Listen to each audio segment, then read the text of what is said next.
Okay, I'm live now. I don't know when this went live, but I guess I'm in a good mood today. Who knows? That's where we're starting. We are.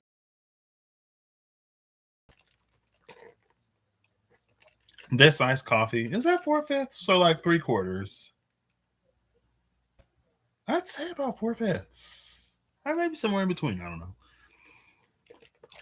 Well, today's ICC is actually going to be a self read, and I was inspired right before I went live I want to read my 4 New Years. Well, the 4 New Years, but for me. So in chronological order, there's 2026, then the Lunar New Year, then my birthday, and then the like spring, right?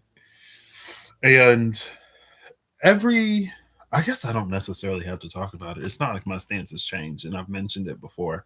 But every time New Year's comes around, the girlies who know, and I'm not one of the girlies who know apparently, um, they say like, the real New Year starts in the spring because that's when everything blooms. And the only thing for me, like I see that, but also to me, things always begin before you see them. So that's why I don't mind a New Year that starts in December. I don't mind a New Year that starts in the middle of Capricorn season. Because again, to me, like things always begin before you see it on the surface. There's always like there's a thought before the action, there's a feeling before the impulse, there is the gestation before the birth. And there are things that happen during those periods that affect the final product. This isn't to argue anyway. It's just really been, for some reason, like this year, it's like really like pressing upon me that like things always begin before you see them. The start of something happens before it presents itself to the world. It could be the spiritual, energetic, subtle that precedes the manifestation, physical, material. Anyway, that's what I'm going to do. I'm going to use the Spirit Keeper's Tarot Vitruvian edition, and I'm going to get an overall too for this year, I guess. Girl, I don't know. I don't even know if I have a word. I don't think I have a word for it. I don't even think my journey buddy asked me what my word for 2026 is. I shouldn't, I don't know if she has a word. Like,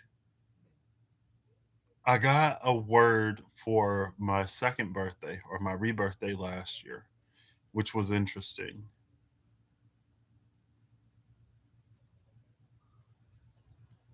I don't know. Upon immediate whatever, I feel like my word for 2026 like doesn't exist. It almost feels like, because it's like I feel a word, but there's not a word to it. And again, this is immediate whatever, which is usually kind of sort of how it works. It almost feels it's like there are words for feelings, or there's like you can put a bunch of words together to make a word to describe something. It's almost something like that. Like the word will come later, but the feeling sort of will come first, or the word will be created for the thing.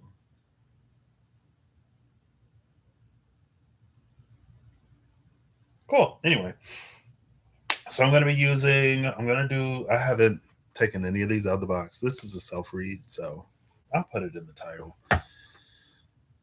It's a self read, so I don't feel pressured to like necessarily get through it.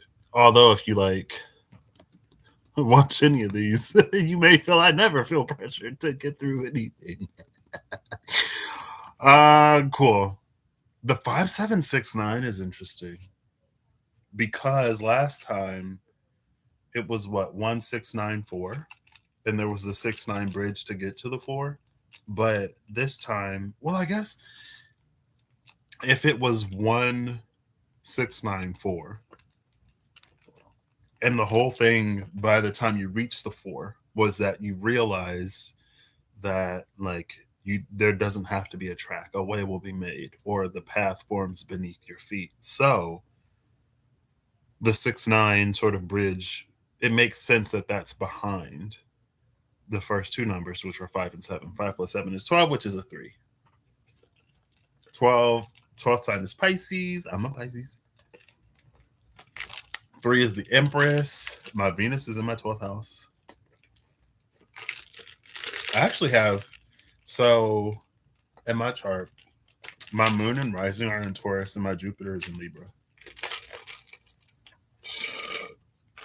So moon and Jupiter, moon rising and Jupiter is um, Venus for me, but it's interesting because Libra is inconjuncted, I think. I've heard it mentioned a few different ways. And inconjunct, I feel like I've heard as a, is that a sesquiquadrate? That's like 150 degrees, but I've also heard it as like when in the Placidus system, because if you do an equal house system, it's not going to happen. But it's like when the entirety of a sign is in the house. So I have Aries and Libra inconjuncted in my 12th and 6th houses, respectively. So Aries doesn't rule any house in my chart. Libra doesn't rule any house in my chart. But because of that, Capricorn and Cancer both rule. Anyway, goodness. Yeah, that's what I'm going to do today because I don't know. I felt it. So what I'm going to do is I'm going to shuffle these up. I'm going to pull off the top again, in that order, 2026, Lunar New Year, year 33 for me. And I'm 33. That's wild. How long have I been doing this? It's been longer than 5 years. Because I remember, like, I started doing this before my Saturn return. And I'm about to be 30. Like, I remember, like, other people being my age when I met them a few years ago. Or, like, turning my age, you know?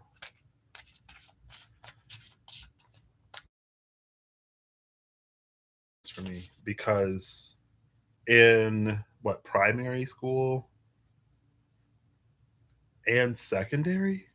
Because, like, university is post-secondary education. Like from kindergarten to the 12th grade, I was always like the youngest in my class, or I was among the youngest in my class. But then when I went to university, like even before my super senior and super duper senior and super extra mega special senior years, I was like the oldest. And that was like, not that it necessarily like changed anything, but I guess I had just gotten used to being in a lot of my dynamics the younger person. And I feel like things have mostly, ooh, 6 of Pentacles and the 10 of Cups. Okay. If you give it, I will receive. I will receive. Thank you. Um, so what I'm gonna do is I'm gonna pull the card from the SKT Vitruvian. I'm gonna pull before and after that card in the Revelations edition. The Vitruvian is like a title. The Revelation is like the meat of it. Excuse me. I don't know if anyone's like following or cares. But I was of a mind to do a little bit of work on the I Ching project. And the thing about the I Ching project is there are a lot of different sources, which I don't mind. I would just have to be consistent, right? And I want to also incorporate the changing lines. So because I'm also incorporating changing lines, that also like determines sort of what source I'll use. Because, and I checked between two of them, the associations are different. Okay, that was weird. All right. This is like pretty close to real time. And for some reason, I just felt like I was lacking. Um, Like I felt like the video was lagging. Um, anyway, yeah, I noticed that the number is different. So, um, again, I would just have to be consistent.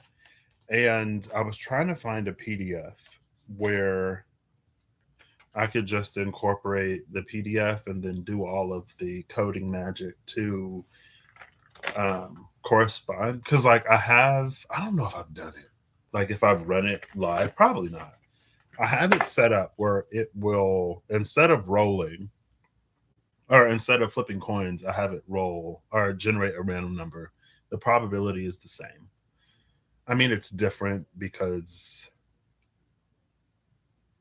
it's different, but probability logically, it's the same. Um, and I have that. I have it where it will keep track of which lines change. It'll give one eaching. It'll accommodate for the changing lines, and then it'll give the other eaching.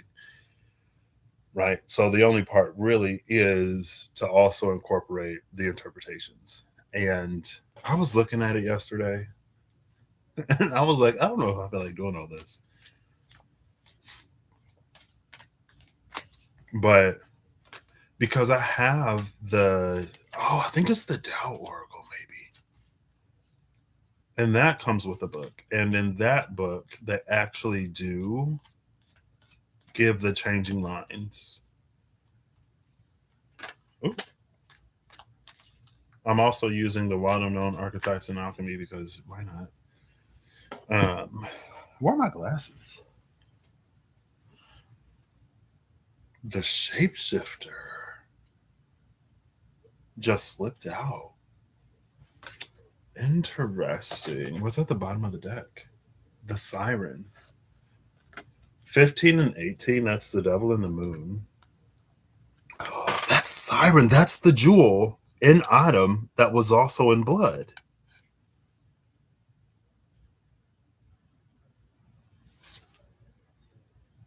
Interesting. Okay. Also, this is apparently going to be a ramble. Um, I feel like maybe I should. I already put it back now. I'll pull. It's fine. Um, I woke up today. This doesn't have. This hasn't happened extremely often in my life, but it's happened. Now, when it comes to Neptune and when it comes to Pisces, obviously there's a lot of escapism. So it can be like alcoholism, addiction, stuff like that, especially when it's out of balance or like the shadow of it, right? I'm going to keep talking, but I'm going to go grab my other beverage because that one's already done. Um, ooh, this video is not sponsored by anyone except, anyway. Uh, I don't even know if you can still hear me. I mean, my room isn't that large, so I'm assuming you can. Um, yeah, it's about like the shadow of Neptune could be about addiction and stuff like that. And while I do drink, I'm by no means an alcoholic. Excuse me, I have like alcoholism runs in my family, so I've always been sort of like aware of it and cognizant of it. And because it runs in my family, because I know it runs in my family, and because it's something that like has been talked about or that I've seen because it runs in my family. Like I didn't start drinking until I was almost 22. Legal age is 21 here in the US. And I was actually like very mindful to not start when like mentally things weren't great. Because it was like I don't want to form a habit because it runs in my family. So, didn't do drugs, not addicted to alcohol. But what I have been, I was addicted to World of Warcraft like a few times in my life. maybe like I remember once in high school, maybe twice in high school. The first time it was like I had just gotten into the game. The second time was like escapism, and maybe there was a third time that was also like escapism. Um, but I think maybe twice I've been addicted to like dreaming. And if that's not like the ultimate Pisces, whatever. And I'm like, I'm not like I'm on the cusp,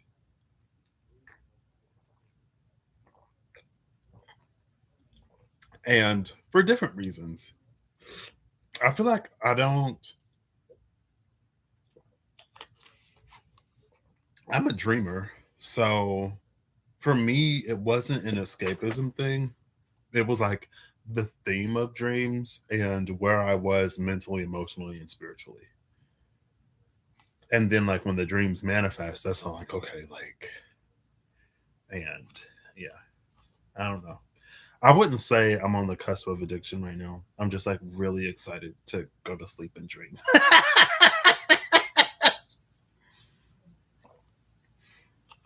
And so there are some mornings where I could wake up earlier and I'm like, I still got enough sleep in the tank. I'm gonna go back to sleep. I'm gonna have another dream. I'm gonna have another dream. I'm gonna have another dream. But anyway, I thought about that earlier today and I was like, yeah, that's my vice, dreaming. The Taurus in me loves to sleep, and the Pisces in me is a dreamer.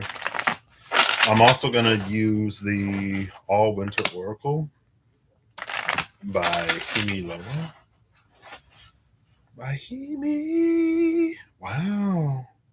Divination and purpose. What an interesting combination. Uh oh. One second.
Oh gosh.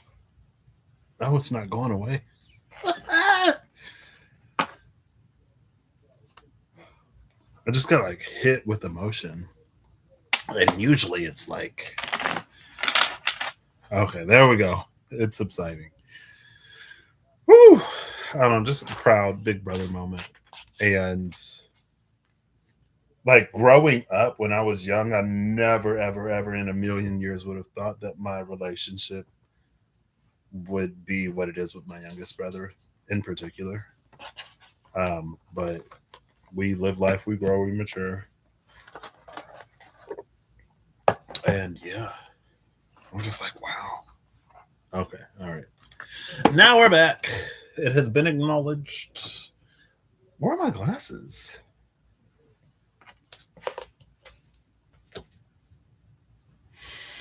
Cool. Yeah. Dreaming. It's I had this series of dreams that I haven't talked about on here that have been very interesting. And at first I thought it came up out of the blue because it did. And it wasn't until a few nights ago, which partially in like things are like just in general crazy. I don't know if it's because Saturn and Neptune are about to leave Pisces that they're like turn up the synchronicity to 11 and the dreams to 22,011.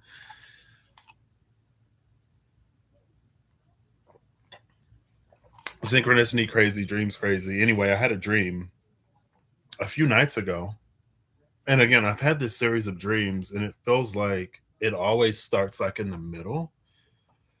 But it wasn't until a few nights ago I was like, "Oh, I think I just dreamed the beginning of this series of dreams."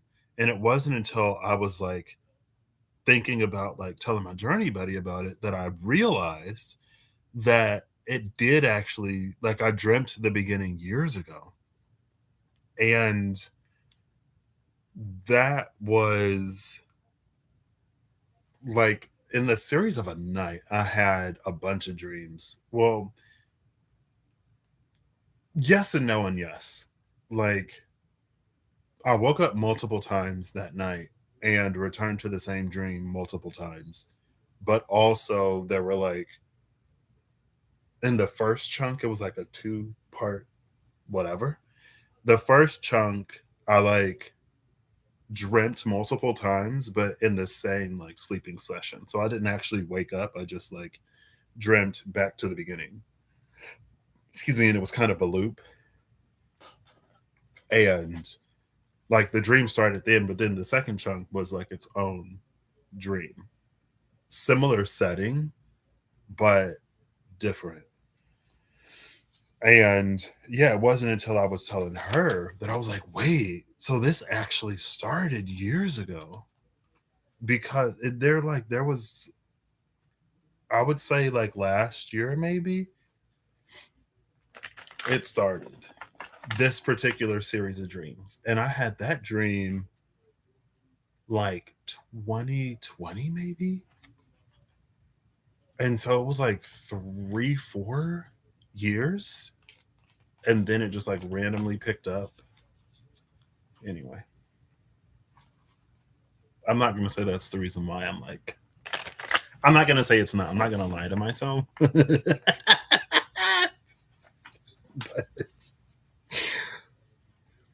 Because it's so, ooh, sugar. Da, da, da, da, da, da.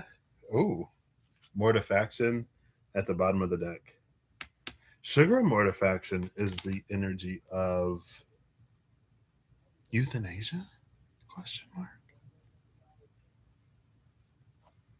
I mean, it doesn't have to be. Um, obviously, it doesn't have to be. It's been a great run. Anyway, it's also like a sweet ending, right? Endings can be bitter and they can be bittersweet and they can be sweet. It's more sweet than bitter. I'll say that. It's something that's more sweet than bitter, but still bittersweet. Mm, anyway, it's mine. So, 2026, Lunar New Year. I don't have a calendar. I keep looking up here and I don't have a 2026 calendar yet. 2026, the Lunar New Year, my birthday, and then technically there was my rebirth day. I'll save that for later. And then Aries season, the 4 New Years. Technically, should I do the fifth one? Because the rebirth date is one that I do count. I wasn't thinking about it before. No, I'll just do those four. Because I had four in mind and I had the first three, and I was like, what's the fourth one? Lunar New Year was the one that I was forgetting. So I said I'm going to pull right off the top. So 2026 is the Malays, Moon and Sagittarius. Because this is a self read, I know my astrology. Moon in Sagittarius is the moon on my North Node. I'm a North Node Sagittarius, right? And I'm an eighth house Sag. For a while, I thought it was in my ninth house. It was like 2 years. I thought my North Node was in my ninth house. It's actually in my eighth house, which makes so much sense. It makes so much sense. And this has particularly been on my mind this past week, especially the past few days. um, North Node in the house of the occult. But just in terms of like, the subtle things. Again, the beginning is like if we consider the beginning of something to be when it's birthed into the world, when it blooms, blossoms, or sprouts, then the beginning would actually be before the beginning because there's a seed before there is the sapling, right? There's the thought or the feeling before the action or the impulse. And so, eighth house, scorpionic energy, being that I feel like it's something that people attribute more to probably Pisces, but it's also obviously very like scorpionic.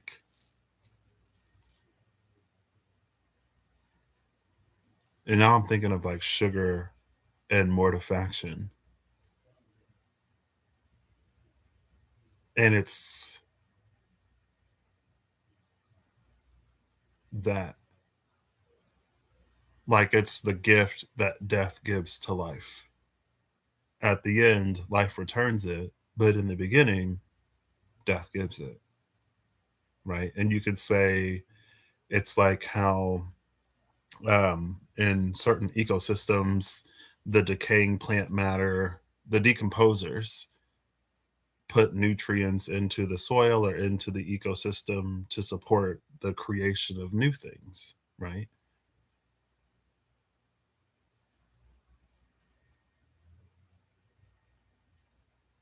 Anyway, in all of this synchronicity and stuff, there's been confirmation that, and I feel like this has happened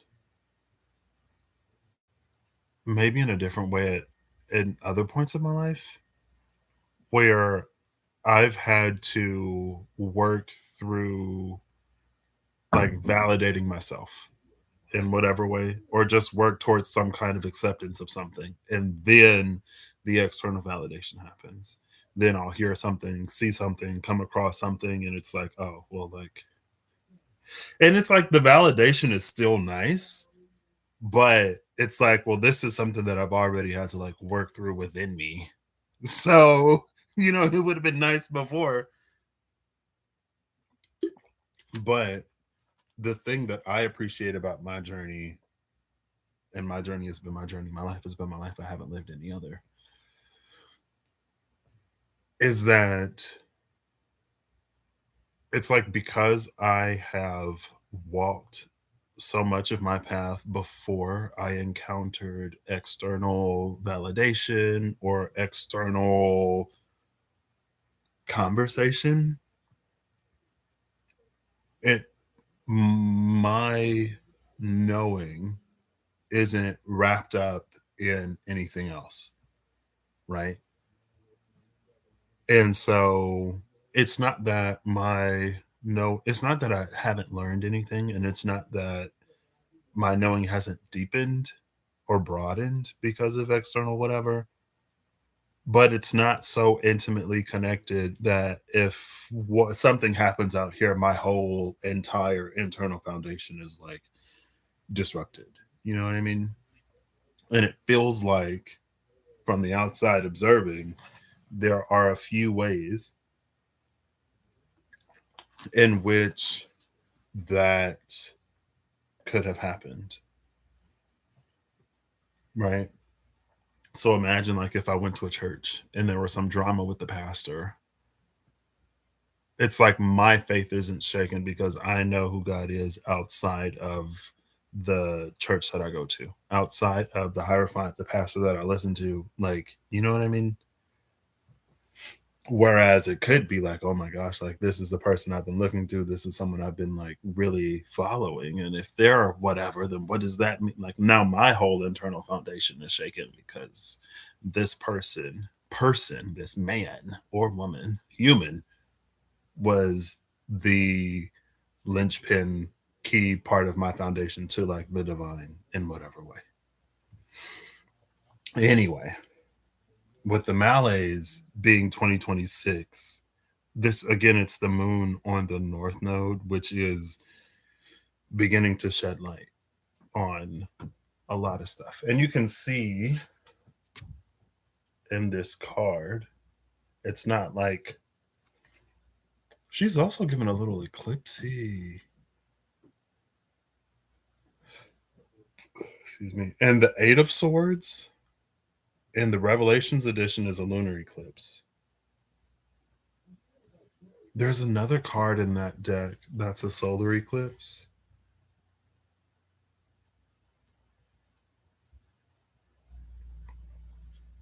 But yeah, this is North Node on my moon, which again, I feel like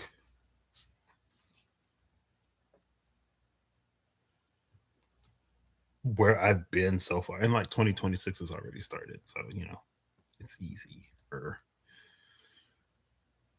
It's been again with the external validation, and even towards the tail end of last year, I'll say like probably since the start of Capricorn season, because it was a few days to a week before I left London, and I left on Christmas Eve. So tail end, oh, Sagittarius, there you go. Maybe it was ever since the sun was on my north node. I don't know. Well, that was the start of it. But anyway,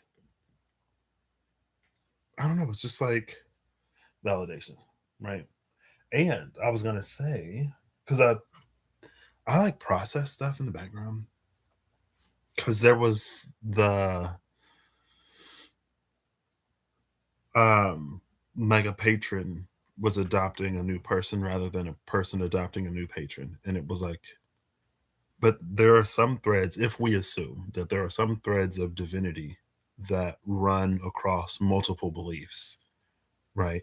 Then it's like, even from one belief to another, roughly, like the love of like the divine translates between both. And like you would think it would, but sometimes when we're so caught up in specific faces or aspects or whatever, we won't necessarily allow that translation to happen. Or we wouldn't necessarily notice when it does. Anyway, that was a little clarification about that. I'll give it one more shuffle. Oh my gosh, look, it's the solar eclipse. There it is. And it's the Golden Shield, Queen of Wands. The Golden Shield sits in the space of the Queen of Wands. I was like, I think it's one of the shields. And it's literally right there at the cut. There's the solar eclipse. Wow. The King and Queen of Wands, Archangel of Glory and Golden Shield at the cut. Angel of Art and Grace, Sanctum of Splendor. Okay. And it's the Nine of Wands.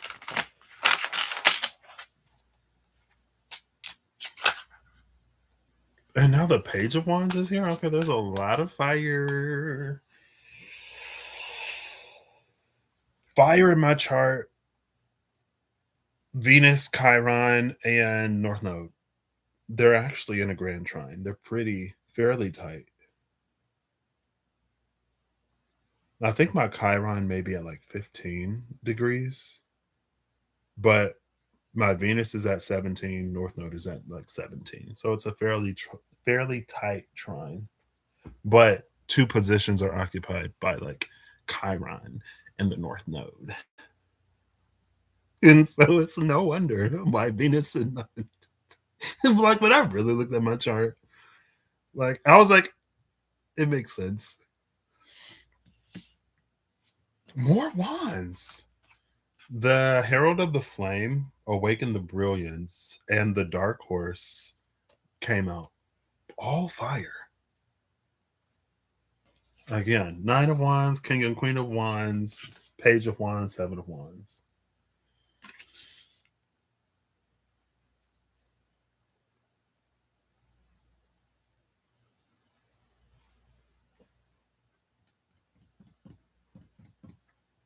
I feel like I shouldn't take these because I'm looking before and after.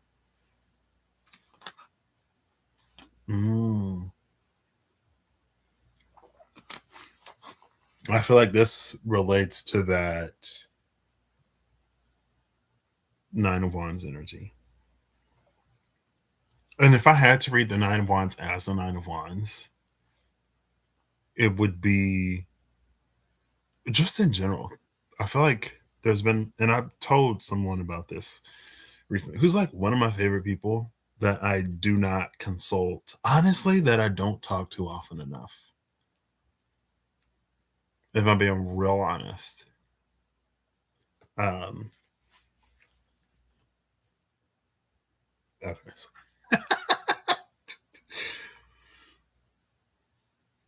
There's been like a lot of reluctance around a lot of stuff.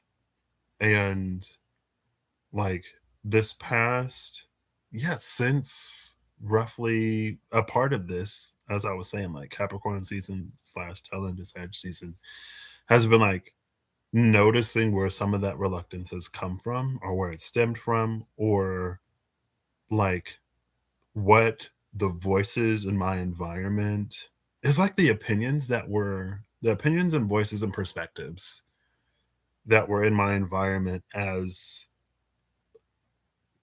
things came to me, how it like didn't vibe with, resonate with, or like serve me.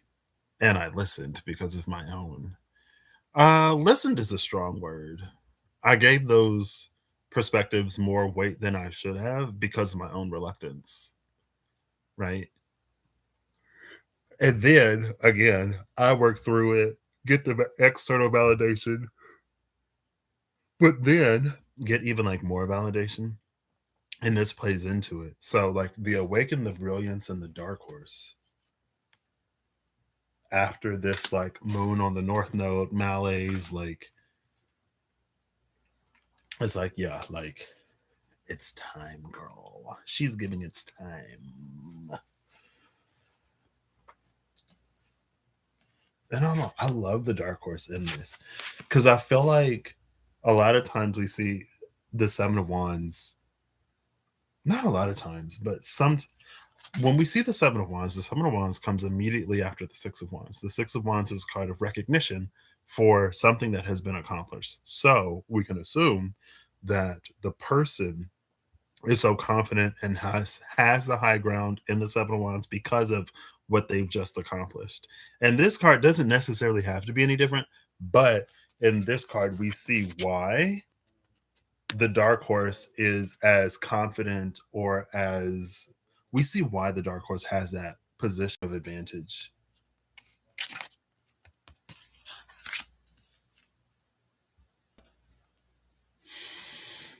Cool. I'll keep it. I kind of want to put it back just to keep it like in the rotation, but I'll I'll put them back.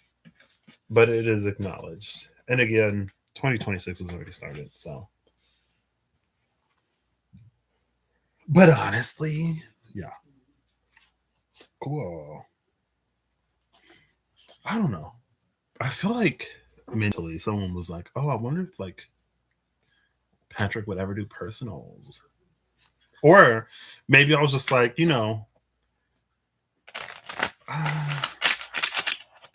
don't know. I feel like the folks who can know that all they have to do is reach out. Um, but I don't necessarily feel confident. It's not that I don't feel confident. It's just like sometimes, by and large, the energy is what it is, and it's unfolding how it's unfolding. And a personal story, or where someone is personally, can be outside of that, or at a different point in that. Excuse me. Cool. We have the Herald of the Waters, the Shining Quarry, and the Priestess at the bottom of the deck. But I'm looking before and after the Nine of Wands. which is the pugilist in this deck. So this is one of those cards. There's the lunar eclipse on that Eight of Swords.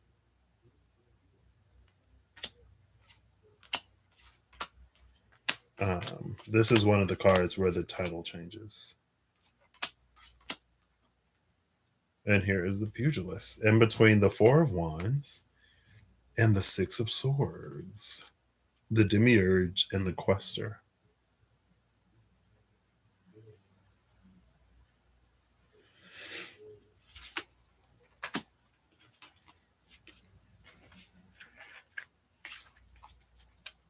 I'm not surprised to see these two here. Um,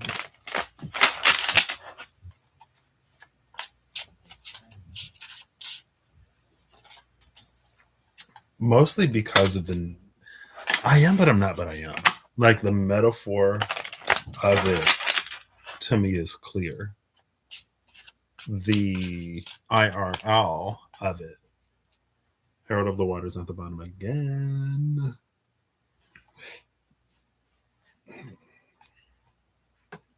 Oh, okay. And then the wise, what is it? The discerning one. Two of Wands. 2 plus 4 equals 6. Herald of the Waters took a dip and left the discerning one. I'm gonna have to go to the restroom. I've had too much to drink.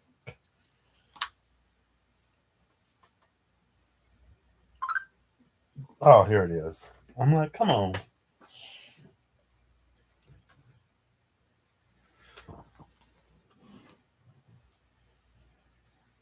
Herald of the Waters. The Quester, the Demiurge.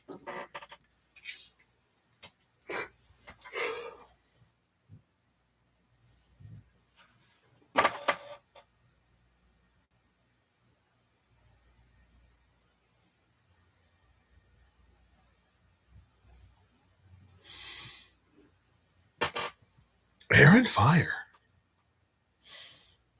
Oh, I guess it is the year of the fire horse. North Node is going to move from Pisces into Aquarius. Saturn and Neptune are moving from Pisces into Aries. So, and again, like my 12th house is huge. It starts in Pisces and it ends in Taurus. So, Neptune and Saturn are going to be in my 12th house still yet for a while. I wonder if Neptune, what age will I be when Neptune leaves my 12th house? Like, that's not even a midlife crisis. That's like, what, a three quarters, a four-fifths of a life crisis. And it's just like reinventing myself because Neptune has been 50 years in my 12th house and it's finally in the house of the self now. I wish, see, I don't know. I'm gonna have to use the restroom. I'll be back.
Hi, hello. Okay, just a soft and free introduction. I think I'm gonna timestamp this for myself. Yeah. So, as always, having a second to process it as I went to the restroom. This Nine of Wands, usually the Nine of Wands is stationary, right? Standing guard at like the last line of defense. But both of these depict movement. And I think that's the thing with the Nine of Wands. It's like they're walking, they're not just standing there.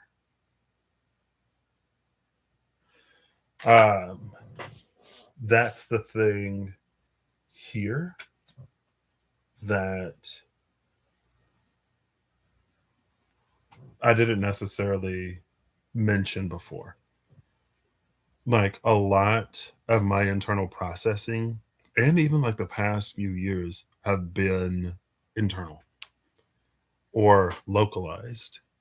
And one thing I've realized the past year, especially like the later half of the year, was really about the question of like sort of where to go in terms of staying near home or venturing out. And at first, it was like I'm gonna venture out, duh, because I never really wanted. It's not that like I didn't want to come back home. It's not that I didn't want to come back. I didn't want to.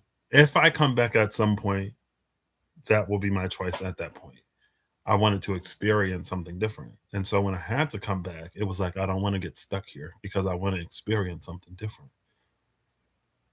And so 2024, like, especially towards the tail end, like that whole year was me like preparing for a move to transfer, transition elsewhere. 2025, especially the last half of the year, taught me like sort of what that really means. I feel like when I was just like thinking about it, I wasn't aware of what it would mean in terms of like what I won't be home for, or in terms of like just like not having family sort of right there. Right. So after the first half of the year, I came back and I was like really enjoying family time to the point that when I went back, I was like, oh, I don't know. But then by the time I came back and like things happen, by the end of the year, it's like I have more information on what it would actually mean. And I think like, and my decision is made either way, right? Like now I know what it would cost. And now I know what I have to like gain. I know more of what I would lose and I know more of what I would gain. And now I'm approaching this with like more information, right? And also, there's like a lot of uncomfortable stuff that, again, I don't know why it was necessarily different. I don't like 2024, I feel like was a high of just like, it's almost like there was an initial adrenaline that like kept me in the race. But then since it's a marathon, after that initial like adrenaline wore off, and then when like endurance started to pick up, then it was like, ooh, okay, like this is what it would actually mean. And then like, am I really ready? You know what I mean? And yeah, it's just ultimately it's led me to be able to make a more conscious choice and decision.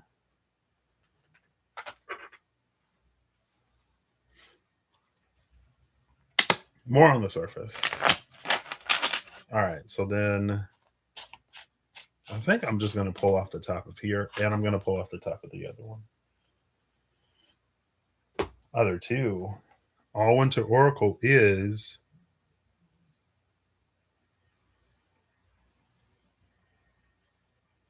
It's one I haven't seen. I think oh, Spirit Crew.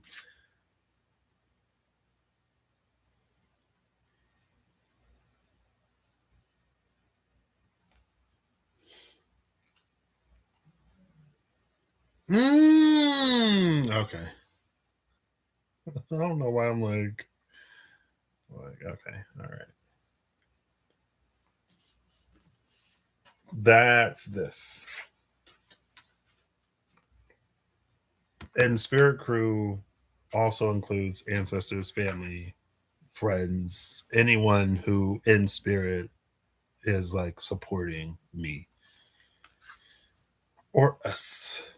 So right, like this is me this year, the quester, regardless of all of this, the quester, and then that's sort of like the folks in my life.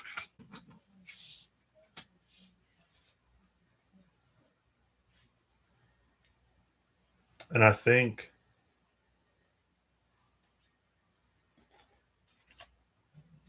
that is an important distinction. I want to say it's an important distinction to make, but it's almost like more of an emphasis on those alive and incarnate who also are like part of the crew or the team, right? Like it's more than just the divine.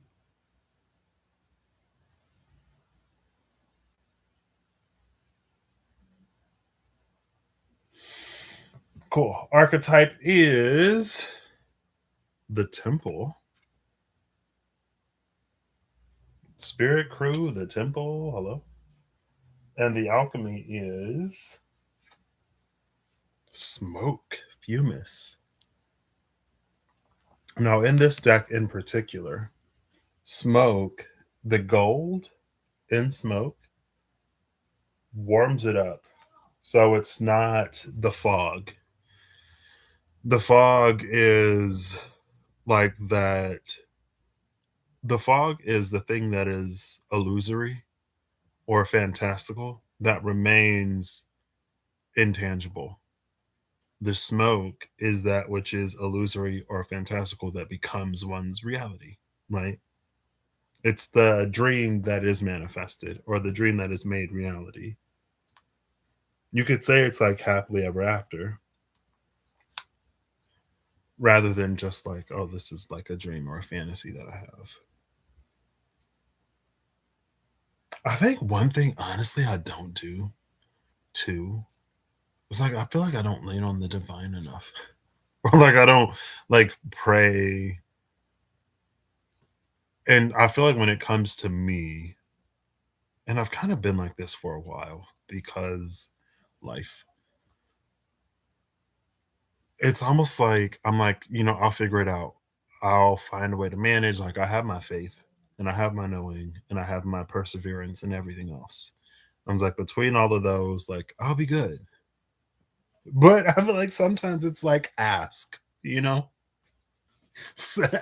you shall receive type of. And I don't know. I feel like my reasons aren't necessarily the same,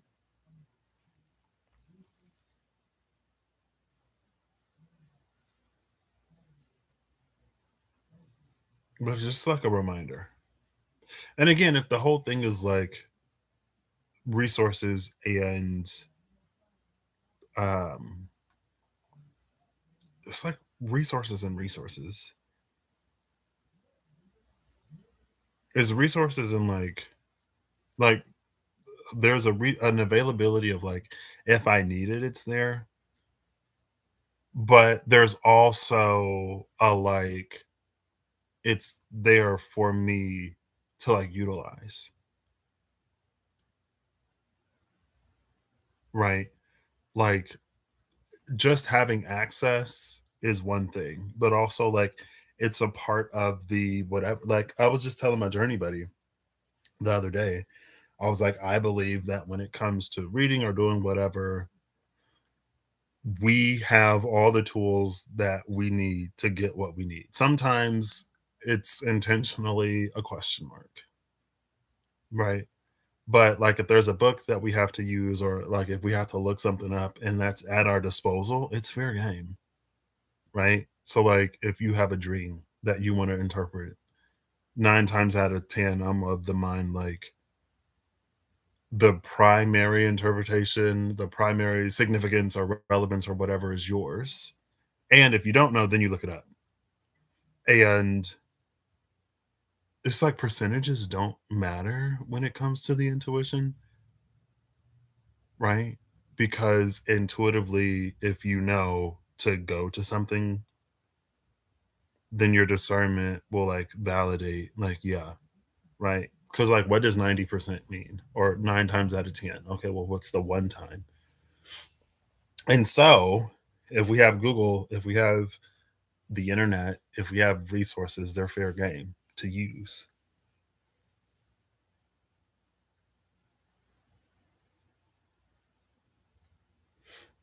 Cool. All right.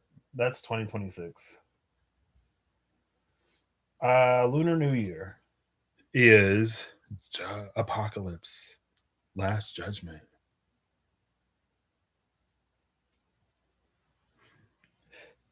Excuse me, which is interesting. So I guess we're gonna look before and after apocalypse now. Oh wait. I want a timestamp.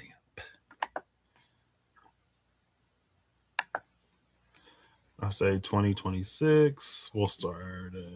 Just mark it as 0. Lunar New Year at 57:37. Oop, I put a space. 57:40. Cool. All right. Apocalypse, apocalypse. We caused it with our dumbness. I haven't watched Unbreakable Kimmy Schmidt in a minute. I used to like that used to be one of the shows I like watched over and over. The thing about Unbreakable Kimmy Schmidt is that even when she was in the bunker, even when she was locked up and she had been told all of this stuff, she still didn't believe.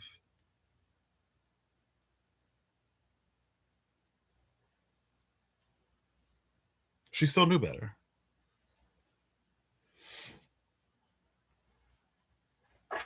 No, this one I will shuffle because I'm looking. Oh, look, the tower and the discerning one.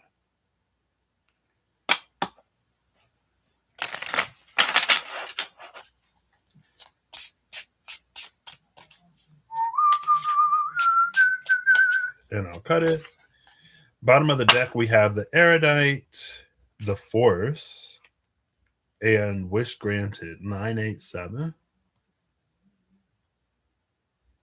No, 989. I don't know why I thought that was a 7 of cups.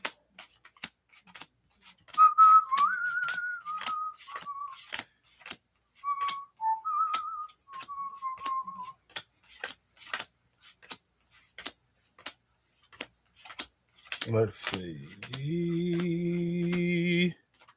It's in between Moon in Aquarius and Jupiter in Capricorn, which is the 7 of Swords, the Rogue, and the Tension, 2 of Pentacles.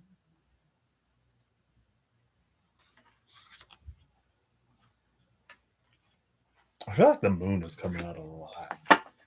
Oh, it's the Lunar New Year. LOL. OL.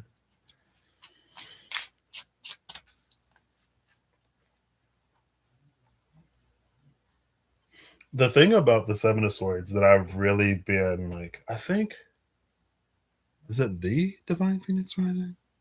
Or just Divine Phoenix Rising Tarot? Zach. Like, I heard about it, obviously, before, but every time, there was a period of time at least where he was like mentioning, like, there's a war in the 7 of Swords, and the swords are being stolen from like a war camp. Now, if it's like espionage, then it puts the other side as at a disadvantage. But it's really been lately coming through as like something that doesn't have to be a fight. And it's actually the Seven of Swords in the Runic Tarot, I think, that really has an energy of like that, like there's something that's being taken away to be replaced by something better. But we are so attached to the thing that we don't know the better. I feel like I'm like, did I literally just, I don't think I said it though. It feels like that energy was just here. Something being taken away so something better or more aligned could come in. Anyway, it's been like something doesn't have to be a fight. Something doesn't have to be a struggle. It doesn't have to be as difficult or challenging as we think it may need to be. And so when something happens, then we sort of like focus on the one thing, right?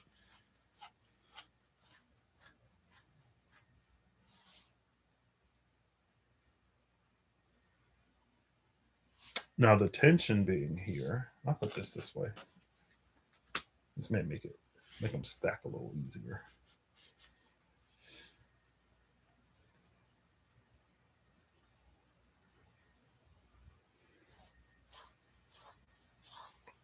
These are solar and lunar cycles with the sun and the moon. That can be internal and external tension. I'm gonna keep pulling. Fortune. I don't think I've seen this card either.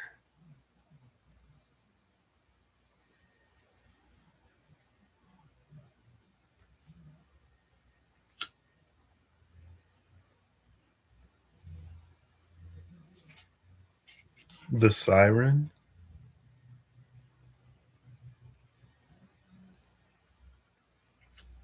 and Quicksilver.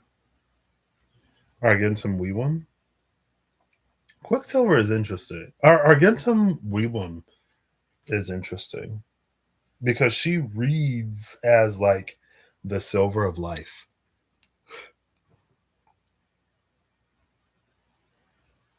Why with Apocalypse though? Whoa, that's the severing of some kind of tension.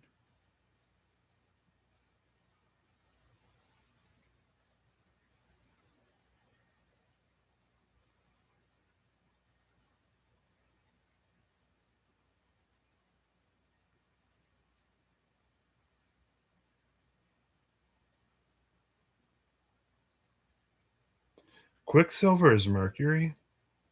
Universal Mercury is on the Quester. That's a full moon.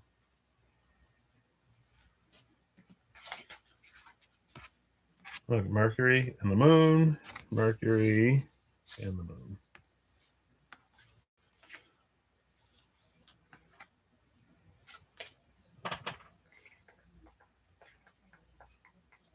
Now, obviously, we enter the territory now of what has not yet begun.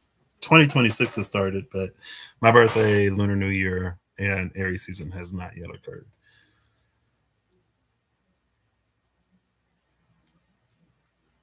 Apocalypse is giving like two different paths, though. Actually, it's giving two options or two paths. It's giving two paths, three options.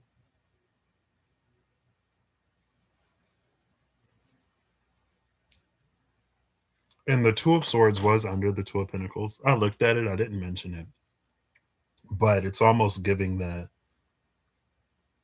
like being presented with two options, two opportunities, and feeling like a decision has to be made. And maybe the decision can cause, will cause, has caused a lot of like internal conflict because it's like I see the pros this way and I see the pros that way. I see cons on both sides.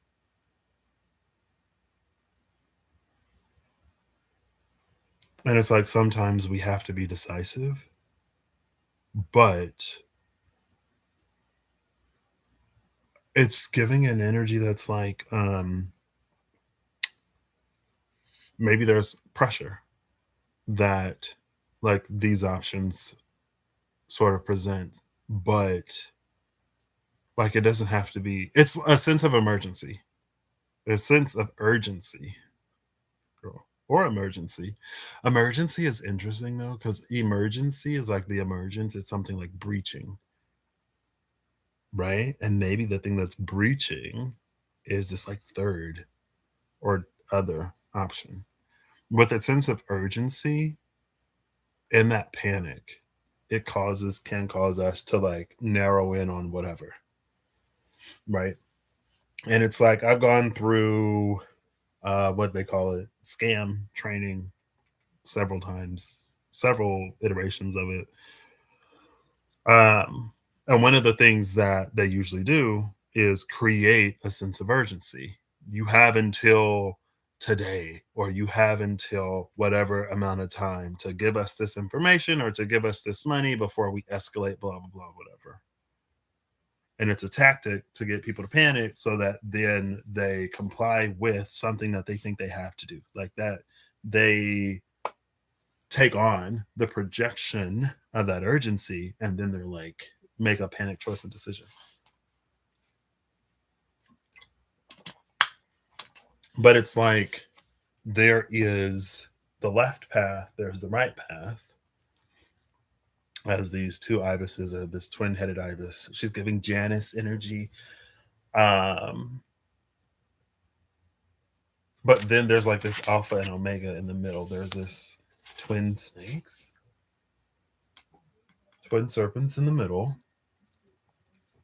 And that's why it's like, I don't know, this time it's reading like creating one's own path. Oh, look, there's a lion, the lion from Strength.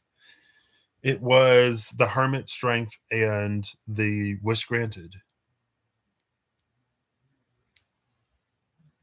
And I did mention earlier that chariot card where the path forms beneath the feet of the charioteer.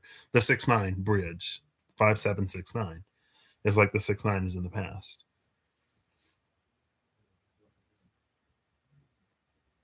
So 5-7 is a change that opens one's up, that opens one up to a broader understanding.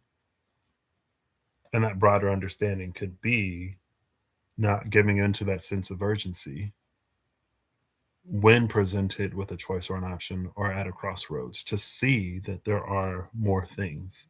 That's the 7, like spirituality opening up, gazing into the subtle, beginning to understand that which comes before the beginning,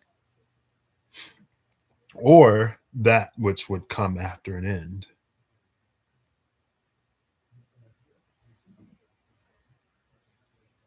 So this cuts the tension.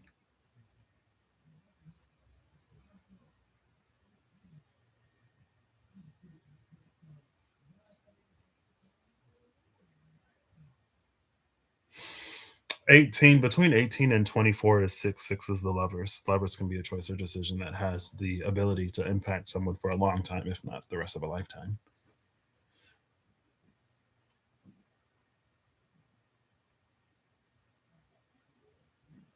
I feel like this is why the spirit crew and community of the first, or this is when it becomes important. If a new choice option, a different path is taken, maybe there could be a lot of hesitation, nervousness about like, because again, like I said before, for reasons, I'm just like, if I can do something on my own, I'd much prefer it. Um, and maybe that creates internal turmoil or conflict where it's like, but if I were to like utilize my resources or reach out to the people that are there to like help and support and do whatever, then it wouldn't have to be as challenging or whatever as I may fear.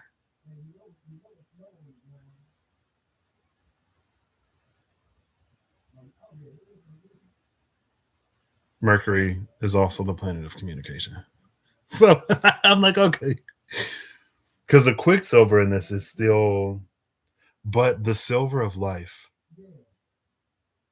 that's interesting. Mercury is also associated with trade, commerce, business, and it can be kind of like sly. So she's giving like silver tongued, but not so it's like that silver tongued energy, but also it's like the silver of life. And it's like that is like trade, commerce, bartering is essential in a way to the functioning of things. It's like it's just a part of life, right? It's what we do for one another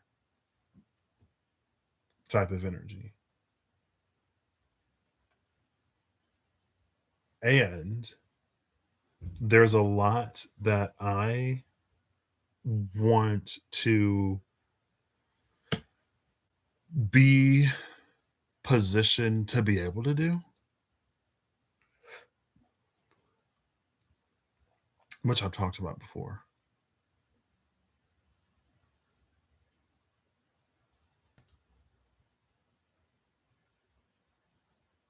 Cool. Um, and some of this is necessary. There's a lot of stuff. I wouldn't say a lot. There are some things that irritate me about like how necessary they are or have become. And I'm just like, ugh, I gotta go to the restroom again. These fluids just like move through me. Um,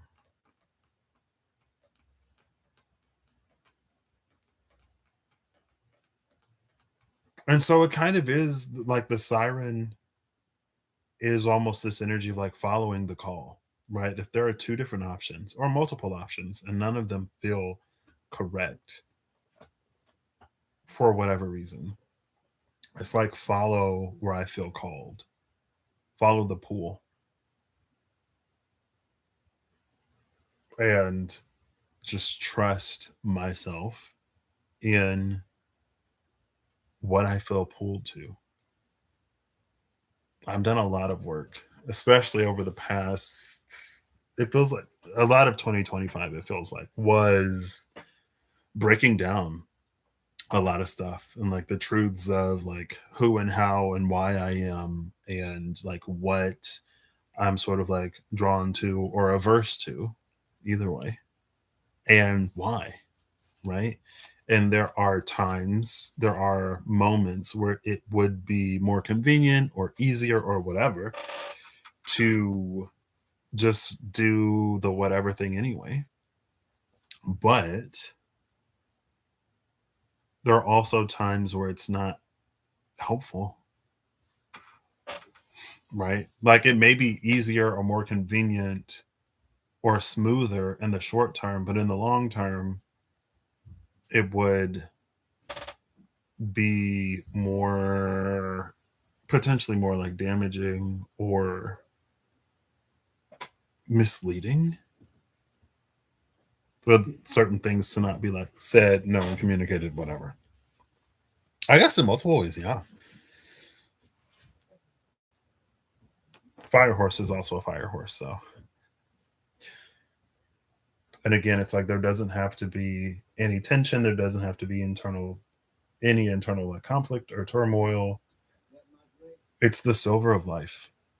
And so the silver of life is also there's like this impermanence to the silver of life.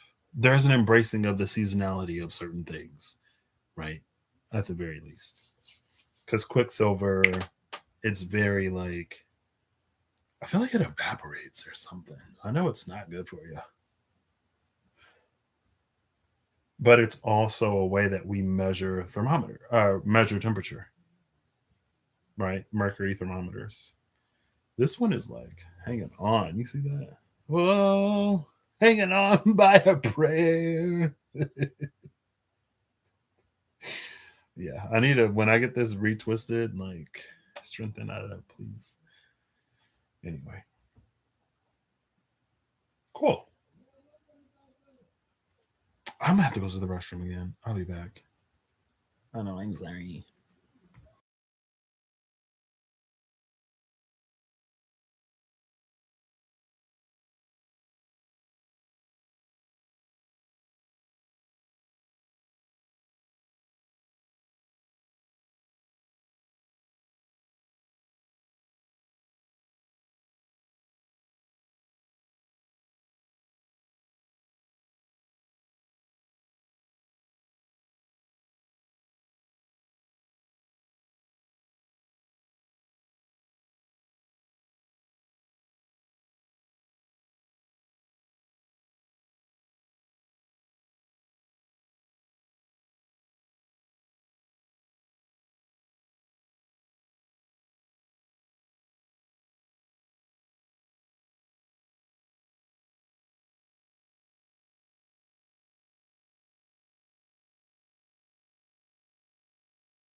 And I'm back.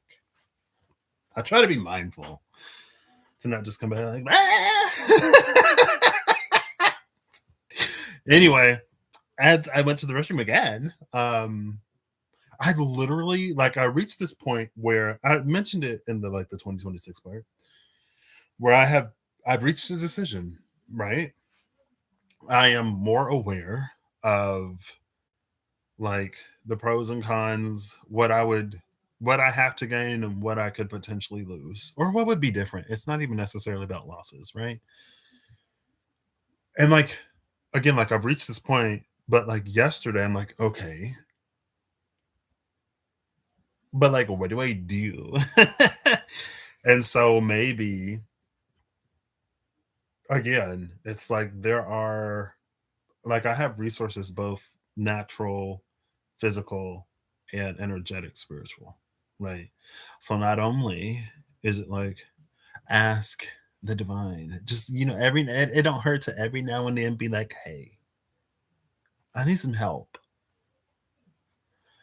But also like people, right?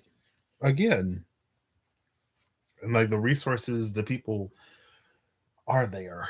I just got to get over my own whatever. I think the thing about Apocalypse 2 is that, especially when it comes to like the tension and the rogue, even the rogue is like being sort of like an outsider. I feel like rogue, like there are like obviously like shady, sneaky things that rogue invokes, but it's also just like the floater, the sort of vagabond, the outsider, the wanderer.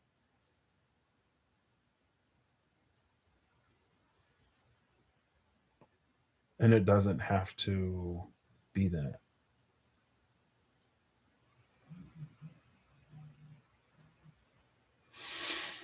Cool. Let's timestamp 33. Now the time is getting longer. It's harder for me to see. 119. I'll just say 119:30.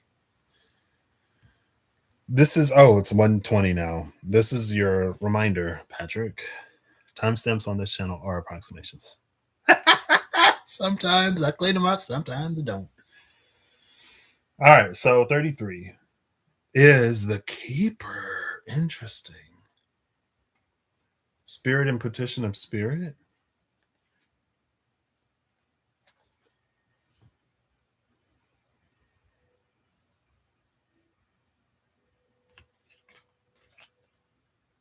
Okay. So far, all the cards, there's no overlap. We have the champion and the sharpshooter at the cut. 6 of Wands, 8 of Wands. The 6 and the 8 of Wands both flank the 7 of Wands. And we saw the 7 of Wands, the dark horse. It was Awaken the Brilliance in the dark horse. All right. Cut. Bottom of the deck, we have Sacred Word, Ace of Swords, with the Memory Keeper, 6 of Cups, and the Corruptor, 7 of Cups. This is an interesting combination. Just like the Memory Keeper and then the Corruptor there.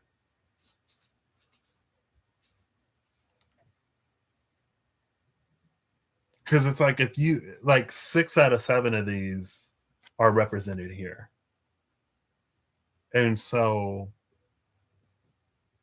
it's like with a clear lens of the past, it makes it easier to discern like which cup is like one that I would want, one that I wouldn't want necessarily. Also, like High Priestess and Minor High Priestess or Pre High Priestess. Excuse me, Minor High Priestess is my 2 of Swords. Pre High Priestess is the Queen of Cups. Even though this is the King of Cups, so no, the Ivory Shield. Yeah, this is the Queen of Cups. Queen of Cups and the High Priestess. Especially after this, what an interesting trio. Because again, with the memory keeper and this,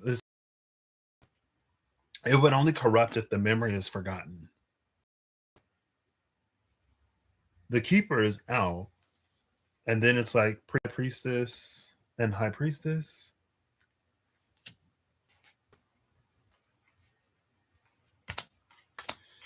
I'm looking for the keeper. I'm like, okay, well, here she is. So we have the Gardener, Seven of Pentacles. We've seen the Seven of Swords, the Seven of Cups, the Seven of Pentacles, and the Seven of Wands. The only one on the table is the Seven of Swords, and now the Seven of Pentacles. The Gardener, Seven of Pentacles, Saturn and Taurus, the Keeper, and the Emperor.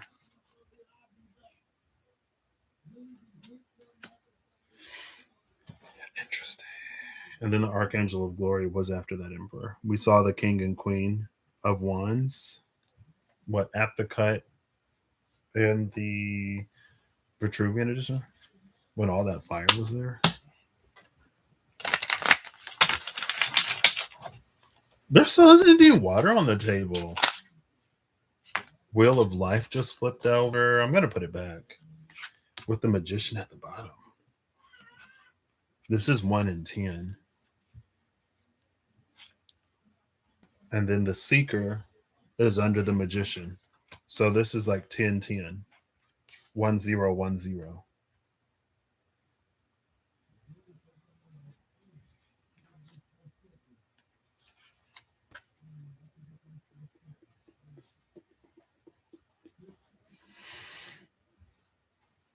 Well, the Emperor is looking at the Gardener.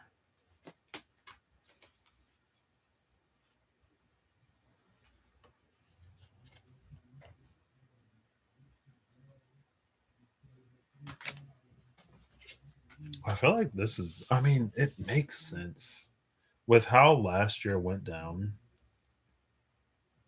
It's like this is the year I really like take charge of my life, like in my life. You know what I mean? Type energy. Yeah.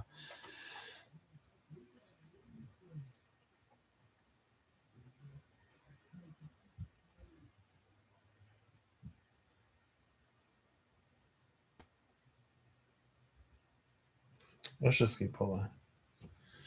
We have Melancholia. Interesting. With the archetype of the king. The king, the emperor, the keeper.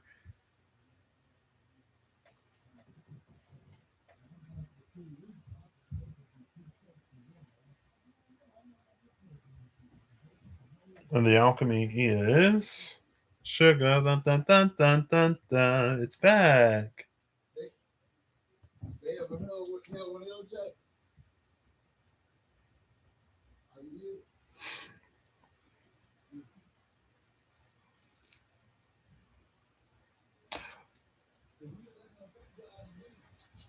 Last time we saw sugar, it was that bittersweet energy.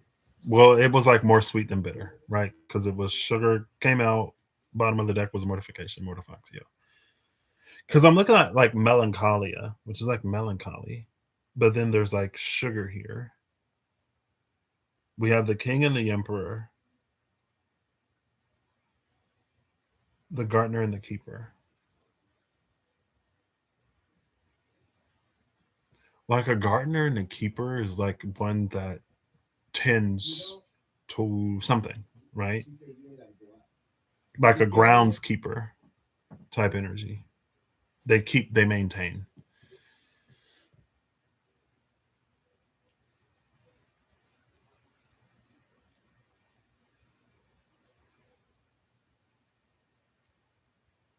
I feel like the more I'm like, ooh, girl.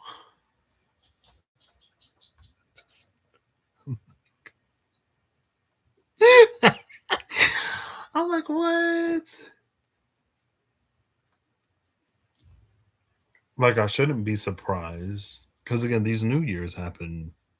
These are like sequential.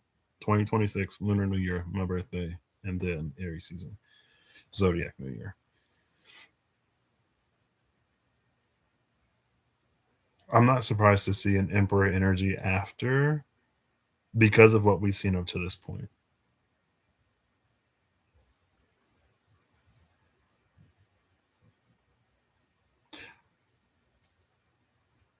There's a little bit of an energy here of because Melancholia is under the Seven of Pentacles, the Gardener. The King is under the Emperor. Sugar is under both of them. There's a little bit of an energy of it's like, and it's already happened in part. It happened, it triggered me. I think I even mentioned it. I was like, I ain't been this triggered since 2018, since the darkest night, since before I started my journey. And it was like,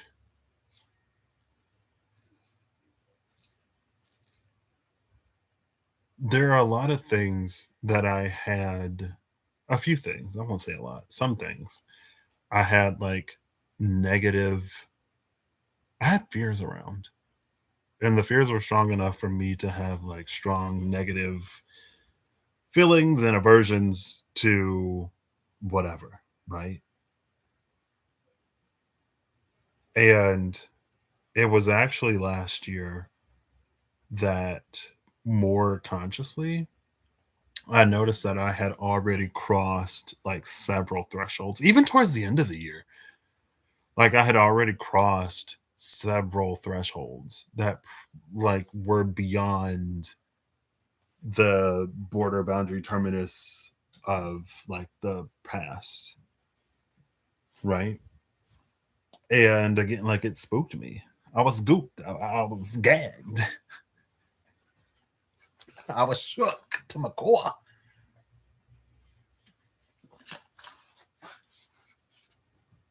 And I feel like this keeper energy is like it's just going to be more of that. Like it's continuing to break barriers and boundaries that I had set on my own life and on my happiness and on things like that. Now, obviously, sugar is like it's not going to be as bad as I feared.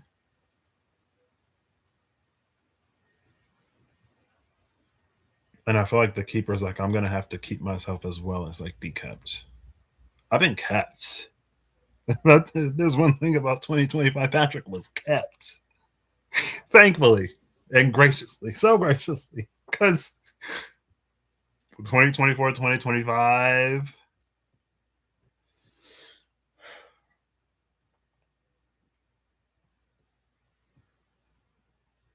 but it's like again, it's there's a class of things that I am healed enough to now desire and to pursue, but that also that carry a lot of melancholy around them because like that's the soil that maybe not even the soil, thou that's the season that the seeds were planted with, and it's what they were fertilized with, right?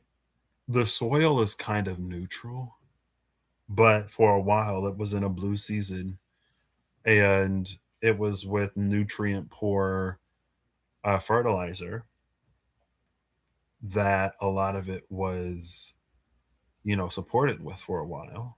And now the season has changed, the season has turned, and there's enough, like, first of all, the soil itself is more nutrient dense. Again, sort of going back to that, the gift of death to life, right? That which comes before that allows for the bloom to happen. So maybe this is perfect that it's like transitioning into that spring energy, but it's not spring yet. It's like a few weeks before spring, right? Aries season. I'm a Pisces. Like 20 days later, 3 weeks, 3 weeks later, and it's Aries season. Um,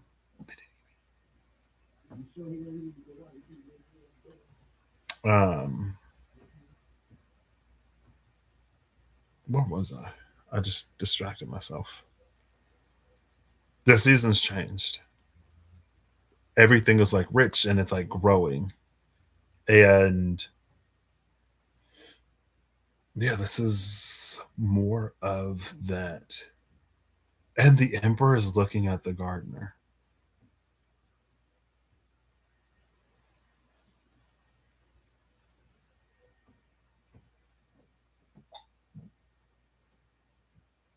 And so I feel like energetically, there is concerned, what would you, like worry, not necessarily to the point of hypervigilance, but it does read like worry. Like the emperor is worried about the garden, so maybe like checks too often. Hopefully not so much that, it actually hinders growth rather than, sometimes you got to let things just do what they do. If you open the oven every 20 seconds, it's going to make 10 minutes stretch into at least 20. Actually, if you open it every 20 seconds and there's 60 seconds in a minute, it could make 10 minutes stretch to 30. It could take 3 times as long because every third of a minute, you're like opening the oven. Um, but you ain't necessarily opening it for 10. Anyway, it doesn't matter. Let's not get it's a metaphor, girl. Keep moving. Yeah, there is like on the cards, and I read it, there feels like some energy of worry. The Ark of the Covenant is also sticking out to me. And covenant just like something that is promised.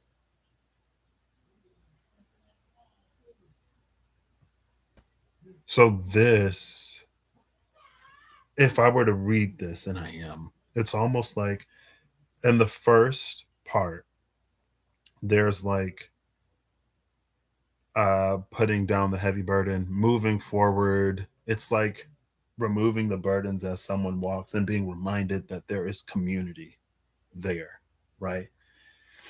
Part two is like beginning to build or take those steps that completely change everything. And excuse me, but on the third one, it's like it's like running almost, right? Because like if the first one was getting on the bike with the training wheels, the second one is mastering the bike with training wheels on. The third one is like the training wheels come off, and it's like am I gonna fall? I like do I need like and it's almost an energy of like being able to maintain balance on the bike, but because the training wheels aren't there, it's like inducing instability where someone is adept enough to be able to stabilize themselves. But it's just like the training wheels aren't there, the training wheels aren't there type of energy. Cool. So last but not least, Aries season is the burdened one. Now Saturn is on the North Node. I was literally just thinking of the Ten of Wands. And I think it's because of, I know when I first saw the Four of Wands, I thought of the Ten of Wands because this is the destination, right? And the Ten of Wands, he's carrying all those wands somewhere. This is the somewhere. And then I feel like I just thought of the Ten of Wands again for some reason.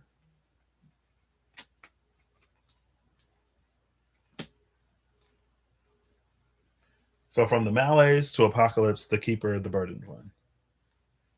Now, Saturn being where the moon was isn't necessarily bad because it's like discipline or it's practiced, right?